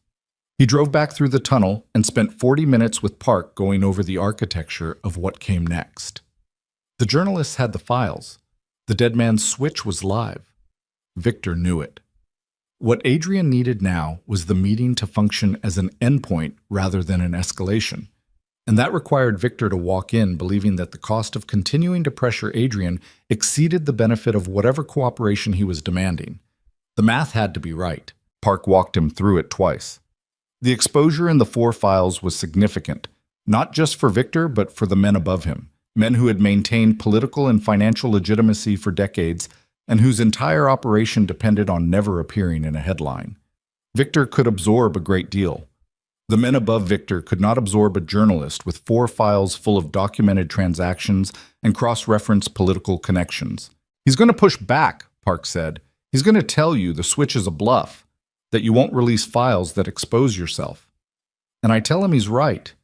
I won't release them unless he gives me a reason to. And the reason is anything other than complete withdrawal. Complete withdrawal and a guarantee. Adrian sat across from Park's desk for the last time tonight. Victor calls whoever buzzed Elena's building and tells them it's done. Tonight, in front of me. Park looked at him. He won't like that. I know. You're asking him to demonstrate compliance in real time. That's a humiliation. That's the point. Adrian held Park's gaze. Victor has spent this entire week running scenarios in which I am negotiating from fear. I need him to understand, in the room, that I'm not. The only language that registers with Victor is when the other person has genuinely stopped caring about their own loss. He stood. He's going to look at me tonight and try to find the thing I'm protecting, the thing I won't sacrifice. When he doesn't find it, he picked up his coat. That's when we'll be done. Park was quiet for a moment. And if he decides that losing the fight is less acceptable than the exposure cost, then the journalists have what they have and we see what happens. That's a significant risk, Adrian. Yes. He buttoned his coat. But it's my risk, not Elena's, not Rosalie's. He looked at Park. That's the difference. He left. Osteria Nera at midnight was quieter than it had been 2 nights before. Same vestibule, same 2 men, though different ones. He didn't recognize either face, which meant Victor had rotated his people, which meant Victor had been more careful about this meeting than the first one. The check was faster, more thorough. He had left the files with Park. He came in clean. The main room, same candles, same table, same Barolo, breathing in its decanter, which Adrian thought was an interesting choice, optimism or habit, or simply a man who disliked drinking alone. Victor was already there, but he was not alone. Standing to his left, slightly behind him, was a man Adrian recognized and had not expected to see here. Not one of Victor's operational people, not a lawyer or a representative. A man named Conti, Renard Conti, who did not, technically, work for Victor Salvatore at all, who occupied a tier above Victor in the organizational structure, whose name appeared in one of the 4 files, and whose presence at this table indicated that the people above Victor were not waiting for a report from the meeting. They were in the meeting. Adrian stopped 3 feet from the table. "Victor," he said. "Sit down, Adrian." Victor's voice had lost the warmth. The performance was over. "You know Renard." "I know who he is." Conti said nothing. He was 68 years old and entirely unremarkable in appearance. Medium height, gray suit, the face of a man who had long since understood that power operated best when it looked like nothing at all. His hands were folded on the table. He was watching Adrian with the patient attention of a man who has already decided how this ends and is simply waiting for the proceedings to confirm it. "You sent some files this evening," Conti said. His voice was quiet, measured. The voice of a man who had not raised it in decades because raising it had never been necessary. "To 3 addresses." "I did. Photographers, journalists." He paused. "That was a meaningful escalation." "It was a response to a meaningful escalation," Adrian said. Conti looked at him for a moment. "The woman's building. That was Victor's initiative. I won't pretend otherwise." He glanced at Victor, brief, cool, the glance of a superior acknowledging an employee's error without pardoning it. "It was unnecessary. You'd already accepted the meeting." "It wasn't about the meeting," Adrian said. "It was about showing me the cost of refusing." "Yes." Conti nodded slowly. "Which brings us here." He looked at Adrian with those patient, unremarkable eyes. "You've built something significant. The Vail deal, the infrastructure acquisition. Legitimate, clean, the kind of thing that gets written about in the financial press." A pause.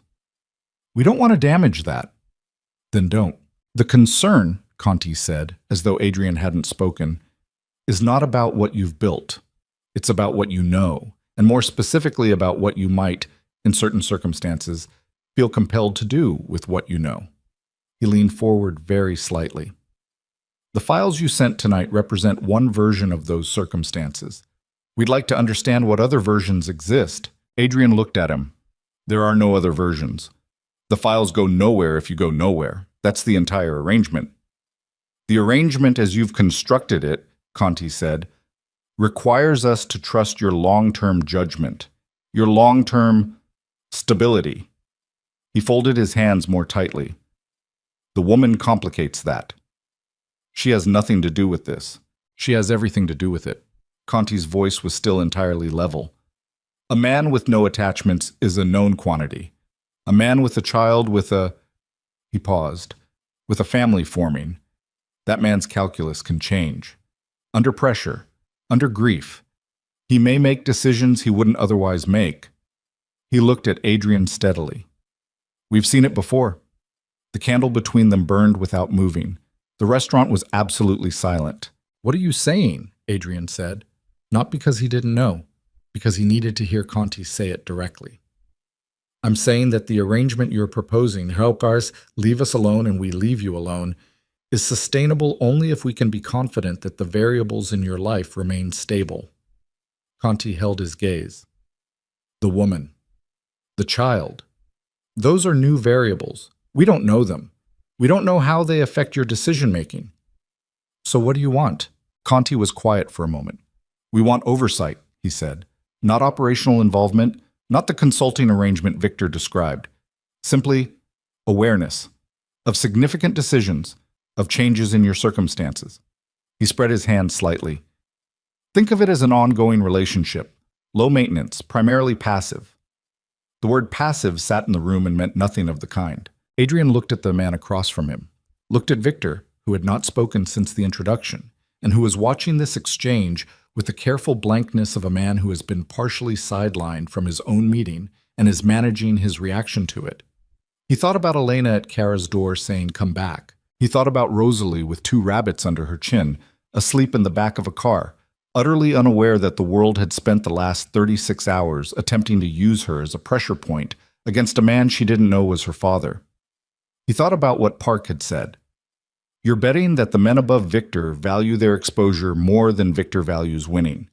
Conti was one of those men, and Conti was here, in person, which meant the exposure in those 4 files had registered exactly as hard as Adrian had calculated it would, which meant Conti was negotiating, which meant Conti was already at the table Adrian had needed him at.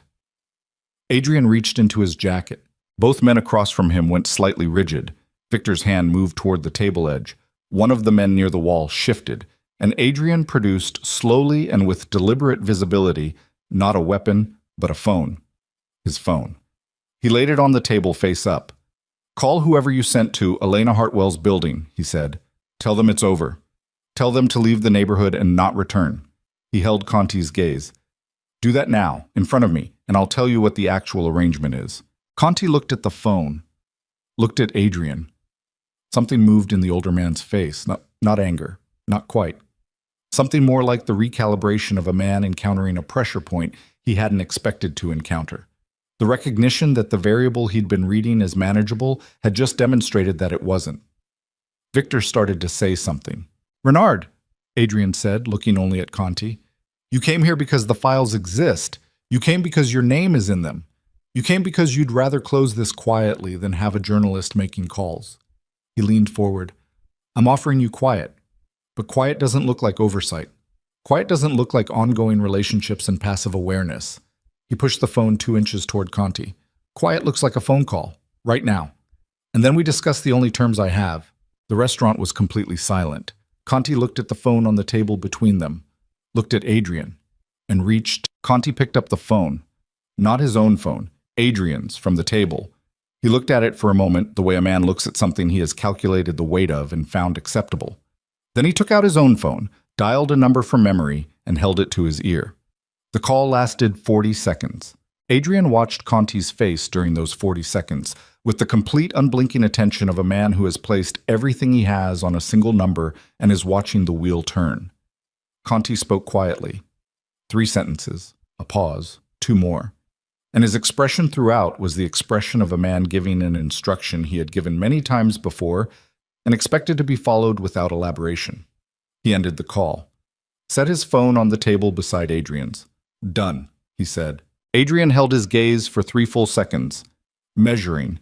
Then he picked up his own phone and texted Park. "Check on Elena. Make sure it's clear." He set the phone face up on the table so both men could see when Park's response arrived. Victor shifted in his chair. "You're checking?" "Yes." "You don't trust my word." "I trust Renard's word," Adrian said. "I'm verifying it anyway." Something crossed Victor's face. Not anger. Something older and more complicated. The expression of a man watching a version of himself operate with a precision he recognized and found, in this specific context, deeply unwelcome. They waited. Park's text came in 90 seconds. "Car outside her building is gone. Checked with the building super. He confirmed 2 men left approximately 10 minutes ago. Elena confirmed no further contact." Adrian read it, slid the phone across the table so Conti could see the screen. Conti read it, nodded once. "Now," Adrian said. "The terms." He laid it out without theater and without warmth. The 4 files remained with the journalists, held under the dead man's switch protocol. As long as Adrian remained uncontacted, unharassed, and undamaged, and as long as Elena Hartwell and Rosalie Hartwell remained the same, those files stayed sealed. Permanently. He had no interest in publishing them, no interest in cooperating with federal investigators, no interest in ever referencing any of this again in any context. He wanted his exit to be final and clean and invisible. In return, complete severance. No consulting arrangements, no oversight, no ongoing relationships of any kind. No contact with him, with Elena, with anyone connected to either of them. If Victor Salvatore or anyone in this organization needed something from Adrian Moreau going forward, the answer was no, and the question should not be asked. "The Delaware filing," Adrian said. "The sealed record about the union official. I withdraw it from the legal firm and it comes to you directly, in exchange for written confirmation, signed by Renard, that this arrangement is final and permanent." Conti had been listening with his hands flat on the table and his face entirely still. "Written confirmation," he said. "You understand what you're asking me to put my name on." "I understand exactly what I'm asking." Adrian held his gaze. "You understand exactly why I need it." A silence. "The written confirmation doesn't leave this room," Conti said. "It leaves with me. It stays secured. Same function as the files. It goes nowhere unless someone gives it a reason to." Conti looked at him for a long time. The candles had burned lower. The light in the room had changed, gone slightly warmer and more unsteady. Victor had not spoken in 20 minutes and was looking at the table with the expression of a man who has watched his own meeting become someone else's and is processing the implications of that. "You've thought about this carefully," Conti said. "I had 3 years to think about it. And the Whitmore channel? Dead, I have no intention of reviving it. The internal review on Whitmore." Conti paused delicately. "That can be resolved, if we have an arrangement." Adrian looked at him. "I don't need Whitmore if we have an arrangement." "No, you don't." Conti was quiet for a moment.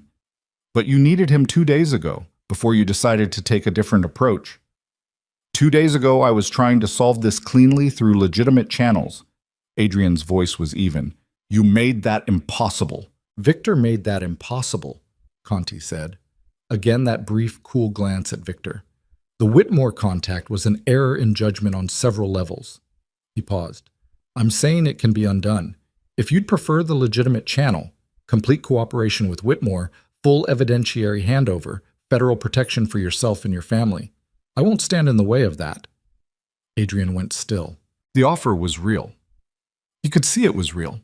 Conti was too careful to bluff at this specific moment, when the files existed and the dead man's switch was live, and Adrian had already demonstrated a willingness to absorb personal cost.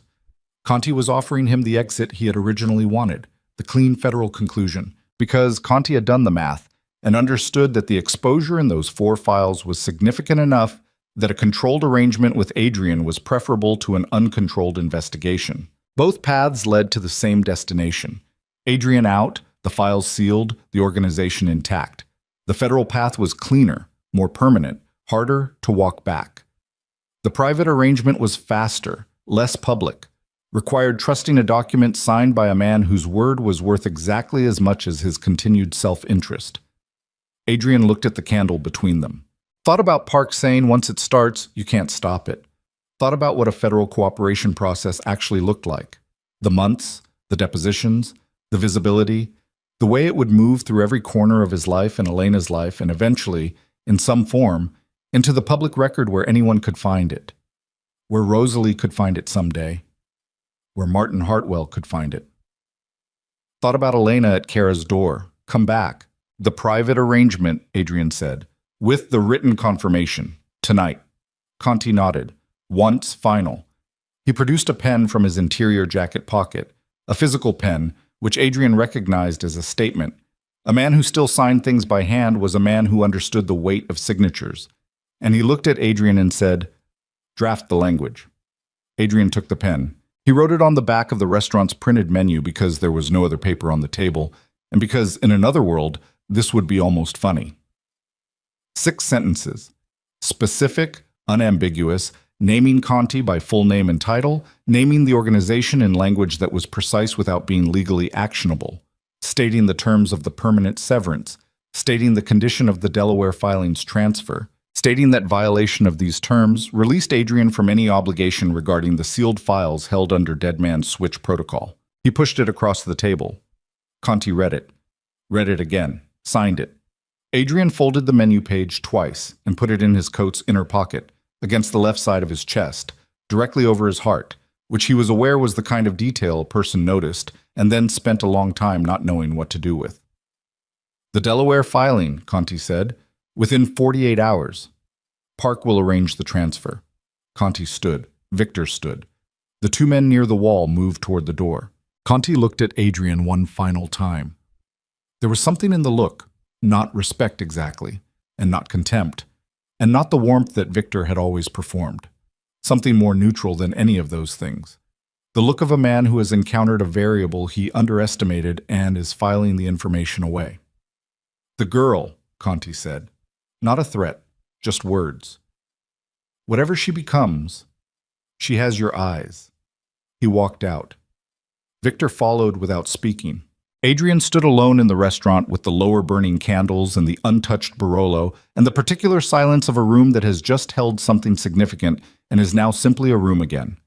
He stood there for a moment. Then he sat down. He did not drink the wine. He sat in the chair and breathed and let the silence run until his hands were completely still and his pulse was something close to normal, and the thing in his chest that had been running at maximum compression for 72 hours began, incrementally, to loosen. He thought about calling Elena. He didn't. It was 2 a.m. and she needed sleep and Rosalie needed sleep and the news could wait 4 hours. It would still be true in 4 hours. He called Park instead. 3 sentences. It's done. Arrange the Delaware transfer tomorrow. Go home. Park said, "Are you all right?" Adrian thought about the question, considered it with the seriousness it deserved. "Not yet," he said, "but I will be." He walked out of Osteria Nera into the cold, and this time, when the winter air hit him, it felt like something he had earned rather than something happening to him, and he stood on the sidewalk for a moment and looked at the harbor, and then started walking north. What? He called Elena at 6:30 in the morning. She answered on the first ring. She had not been sleeping. He could tell from the immediacy of it, from the quality of her voice, awake and waiting rather than pulled from something. "It's done," he said. A silence. Long enough that he counted it. 4 seconds. "Done," she said. "Completely, permanently." He was sitting on a bench near the waterfront, the city starting its gray winter morning around him, the sky lightening at the edges in the way it did in January, reluctantly, like something that didn't entirely want to happen. "Victor's people are gone from your neighborhood. They won't be back. I have written documentation of the agreement." He paused. "It's over, Elena." Another silence. Different quality. Processing rather than waiting. "Rosalie's been awake since 5, she said. She and Biscuit have reached an agreement about the ottoman." Something moved through him. Not quite a laugh, something quieter and more fundamental than a laugh. Is Kara angry? He said. Kara is drinking her second coffee and pretending she's not crying. A pause. She's not angry. She says she needs to revise her opinion of you. She didn't say in which direction. Fair. Adrian? Her voice changed, dropped. The particular register she used when she was saying something she had decided to stop qualifying. You signed documents that put your own name in them. The files you sent to those journalists. It's managed. Park will handle the cleanup. He watched a tugboat move on the water. Some things are going to be complicated for a while. Legally, financially. I've been through complicated before. This is different. Yes, he said. It is. He let that sit.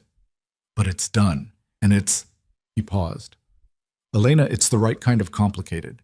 Do you understand what I mean? There's the kind of complicated that's the cost of doing something wrong. And then there's the kind that's the cost of doing something right, late. He paused again. This is the second kind. She was quiet. Bring Rosalie home today, he said. Let her go to preschool tomorrow. Let everything go back to normal.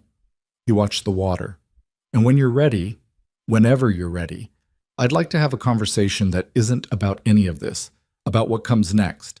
Not urgently, not on a deadline, just when you're ready.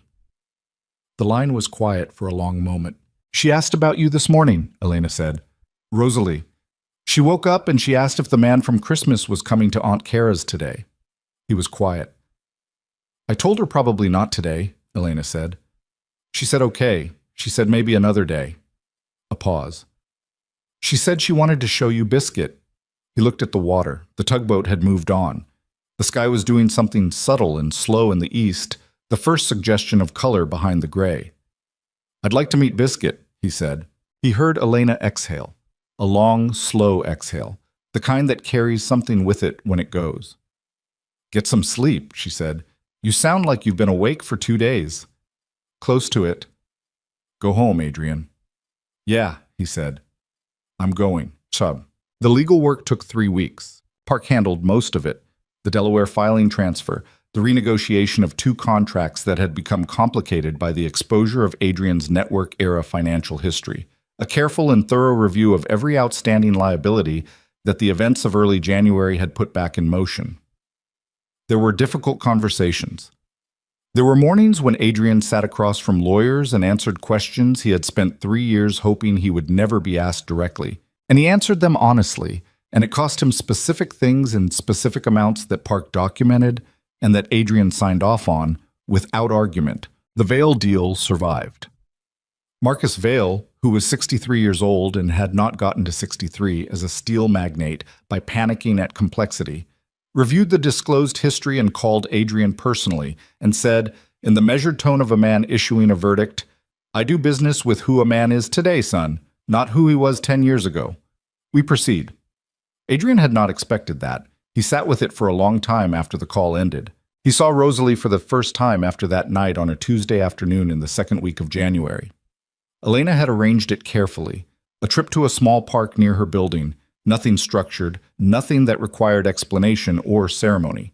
Rosalie arrived in a blue coat this time, carrying a drawing she had made at preschool that she presented to Adrian with the gravity of an official document. It was a house, crayon, red roof, yellow windows, 3 figures standing in front of it, of graduated heights.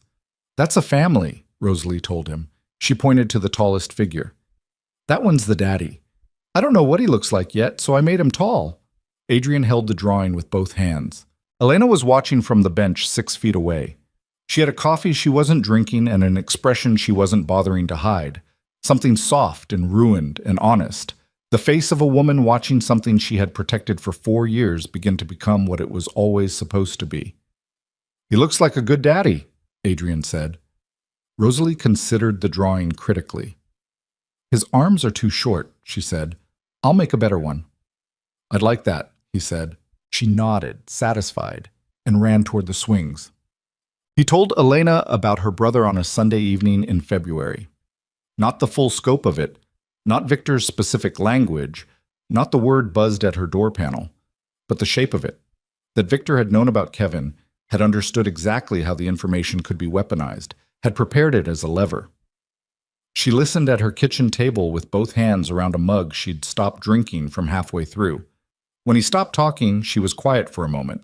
"He never got to use it," she said. "No, because you moved first." "Yes." She looked at her mug. "My father doesn't know any of this." "No. He's never going to know." "No," Adrian said. "He's not." She looked up at him. "You're sure?"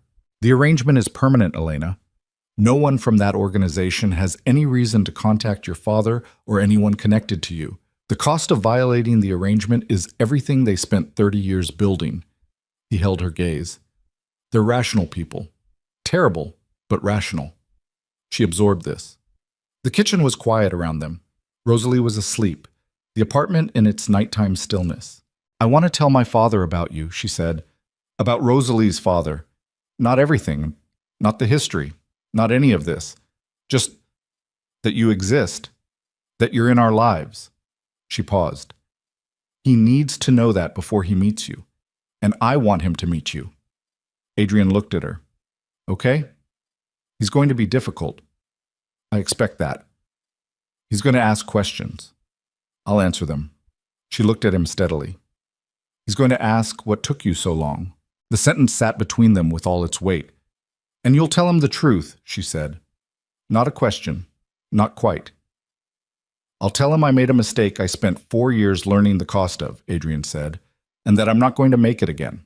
She held his gaze for a long moment. The mug cooled in her hands. "That's good enough," she said. He bought the brownstone in March. Brooklyn, 3 blocks from Elena's apartment, a building that had been built in 1887 and showed it. The kind of structure that accumulated history rather than concealing it, with thick walls and deep window sills and a staircase that announced every footstep. It needed work, significant work. He hired people who knew old buildings, who spoke about plaster and original hardwood with the seriousness of people handling something that deserved care, and he let them work. He spent 2 weekends there with Rosalie, who had opinions about everything. She wanted the kitchen to be yellow. She wanted a shelf in the living room specifically for her drawings. She wanted a room with enough space to run in, which she demonstrated by running the full length of the empty second floor with her arms out, her footsteps echoing off bare boards, laughing at the sound of herself. Elena stood in the doorway of the future living room on the second Saturday and watched her daughter run laps in an empty room and said nothing for a long time. "She already knows," Elena said finally. "Knows what?" "That this is hers." Elena looked at him. "She's never going to feel like a guest in this house. You understand that?" "I'm counting on it," he said. She looked at him. He looked back. The March light came through the unfinished windows and lay across the bare floor between them, and Rosalie came running back from the far end of the room and wrapped both arms around Elena's waist and said, breathlessly, "Mama, there's an echo." And Elena put her hand in her daughter's hair and looked at Adrian over the top of Rosalie's head, and the thing in her eyes was not resolved. It was resolving, present tense, ongoing. And he understood that this was what it actually looked like. The thing he had thrown away and recovered, not an ending but a sustained act of choosing day after day without the promise of a clean arrival anywhere. He understood that was fine. More than fine. He asked her on an evening in late March. Not a production, not a restaurant or a gesture designed to be a story someone told. He asked her in the kitchen of his apartment, his old apartment, the penthouse, the last night before he moved the final things to the brownstone, while she was sitting on the counter eating cereal at 9 o'clock at night because Rosalie had wanted cereal for dinner, and Elena had decided, in the way she sometimes did, to simply be the kind of mother who ate cereal at 9 o'clock. He had the ring in his jacket pocket. He had been carrying it for 2 weeks, waiting for a moment that felt true rather than staged. He had looked at it each morning and thought, not yet. And then that evening she had been sitting on his kitchen counter, eating cereal with her shoes off and her hair in a loose knot, and laughing at something Rosalie had said from the other room, and he had understood that not yet had become now. He didn't kneel. He stood across from her and took the ring out of his pocket and set it on the counter beside her bowl. And she looked at it and then looked at him, and her expression went through several things quickly, all of them honest, none of them simple. "I'm not doing this right," he he said. You're doing it fine, she said. Elena. He looked at her. I know I don't have a version of this that starts without the 4 years. I can't. He stopped. I can't undo that.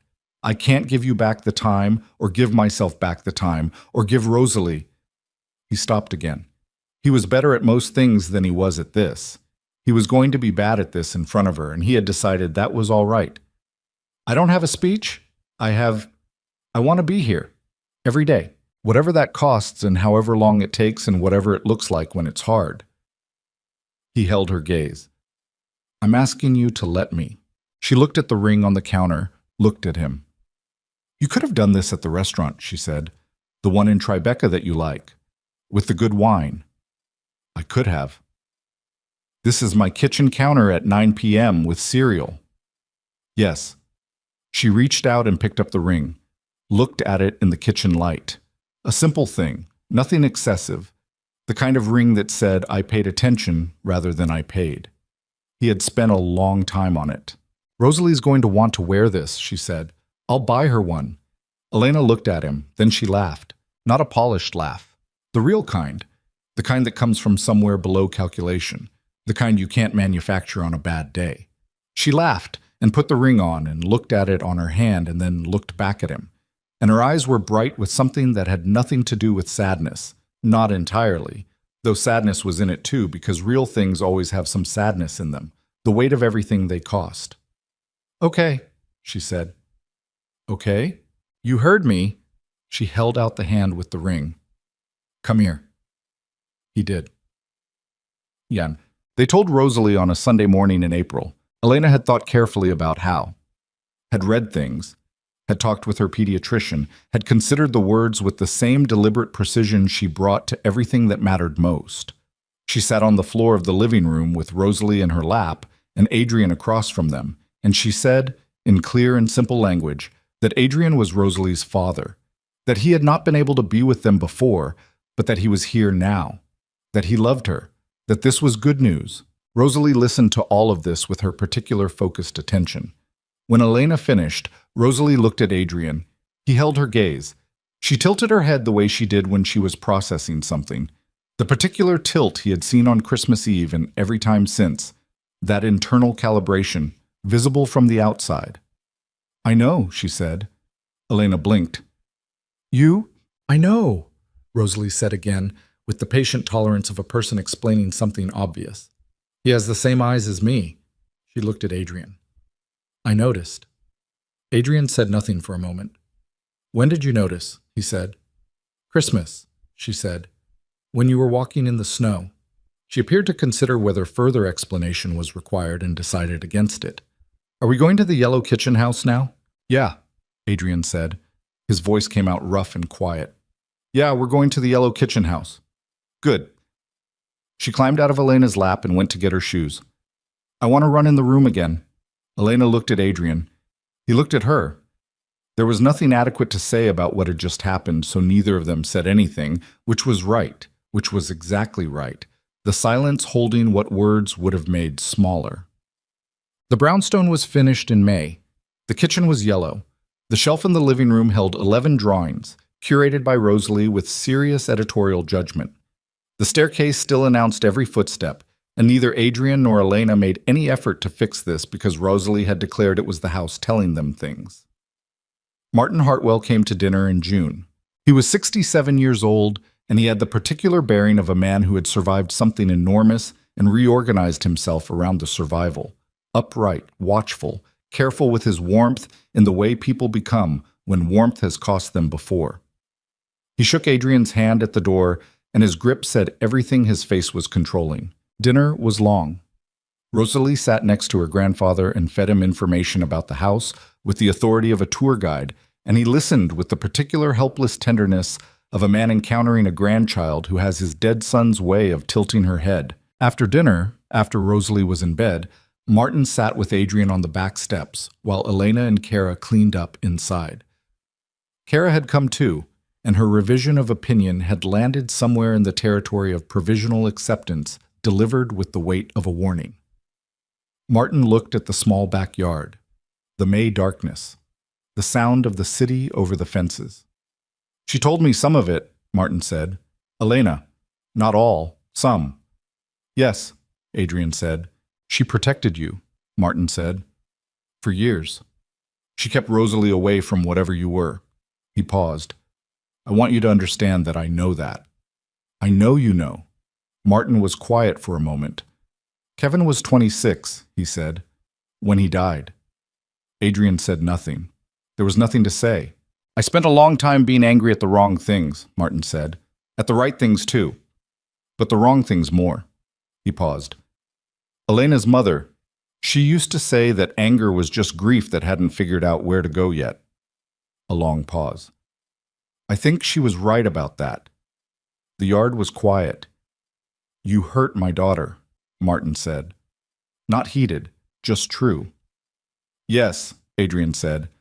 You hurt my granddaughter, in the sense that she grew up without a father who was capable of being one. Yes. And now you're here. Yes. Martin looked at the yard for a while. I'm 67 years old, he said. I've been wrong about enough things that I've stopped assuming I know how something's going to turn out. He paused. But I watch people. I've watched you all evening. He glanced at Adrian. You look at her the way a man looks at something he understands he nearly lost. I did nearly lose it, Adrian said. I know. Martin looked back at the yard. Don't lose it again. No, Adrian said. I won't. They sat for a while in the dark, the two of them, the sound of Elena and Kara laughing in the kitchen, drifting out through the screen door, and the city making its ordinary noise above the fences, and the night doing what nights do, holding everything that happened in it without comment, without judgment, without any particular interest in whether the people inside it deserved what they had or had simply, finally, stopped letting go of it. Right. The first Christmas in the brownstone, Rosalie put the star on the tree. She had insisted on this, had announced it in October, unprompted, with the certainty of a person who has been planning something for some time. The star went on last. She did it. Those were the terms. Adrian held her up for it, his hands around her small waist, her weight easy and real and warm against his palms. And she reached up with the star and placed it on the top branch, and it sat crookedly for a moment and then settled. And the lights they'd strung through the tree caught it and threw brightness across the ceiling and across Elena's face, where she stood watching from across the room. Rosalie patted the star once with her flat palm, satisfied. Good, she said. Adrian set her down. She ran immediately to tell Elena something important about the angle of the star that required immediate discussion. Adrian stood in the middle of the living room he had built and looked at the tree and at his daughter, and at the woman across the room who was crouching to Rosalie's level to receive the star report with appropriate seriousness, and the room smelled like pine and whatever Elena had been baking, and the city was quiet outside the thick old walls, and the drawings on the shelf made their crooked, serious row. And somewhere in all of it, in the warmth and the noise and the ordinary, unexceptional substance of an evening that would be forgotten before it was over, he found the thing he had been looking for the night he closed $430 million and felt nothing. It was smaller than he'd imagined it. That was the thing. He had spent years imagining it as something large, some summit, some definitive state of having arrived somewhere. But it was this: a yellow kitchen and a crooked star and a 4-year-old explaining the geometry of tree toppers to her mother. Cereal at 9 o'clock. A staircase that announced you were home. He looked at Elena. She looked up from Rosalie's report and found his eyes across the room. She did not smile exactly, but something in her face said yes, said it quietly, without announcement, the way real things usually arrived. Said, "This is it. This is what it is." He looked back. Outside, the snow had started. It fell on the brownstone and on the street and on the city that did not stop for anyone's private joy any more than it stopped for their private catastrophe. And inside the house on the 3rd floor, the star sat slightly crooked on the top of the tree, and the lights held, and Adrian Moreau stood in the middle of everything he had almost not become and understood, without any remaining doubt that he was finally, completely home.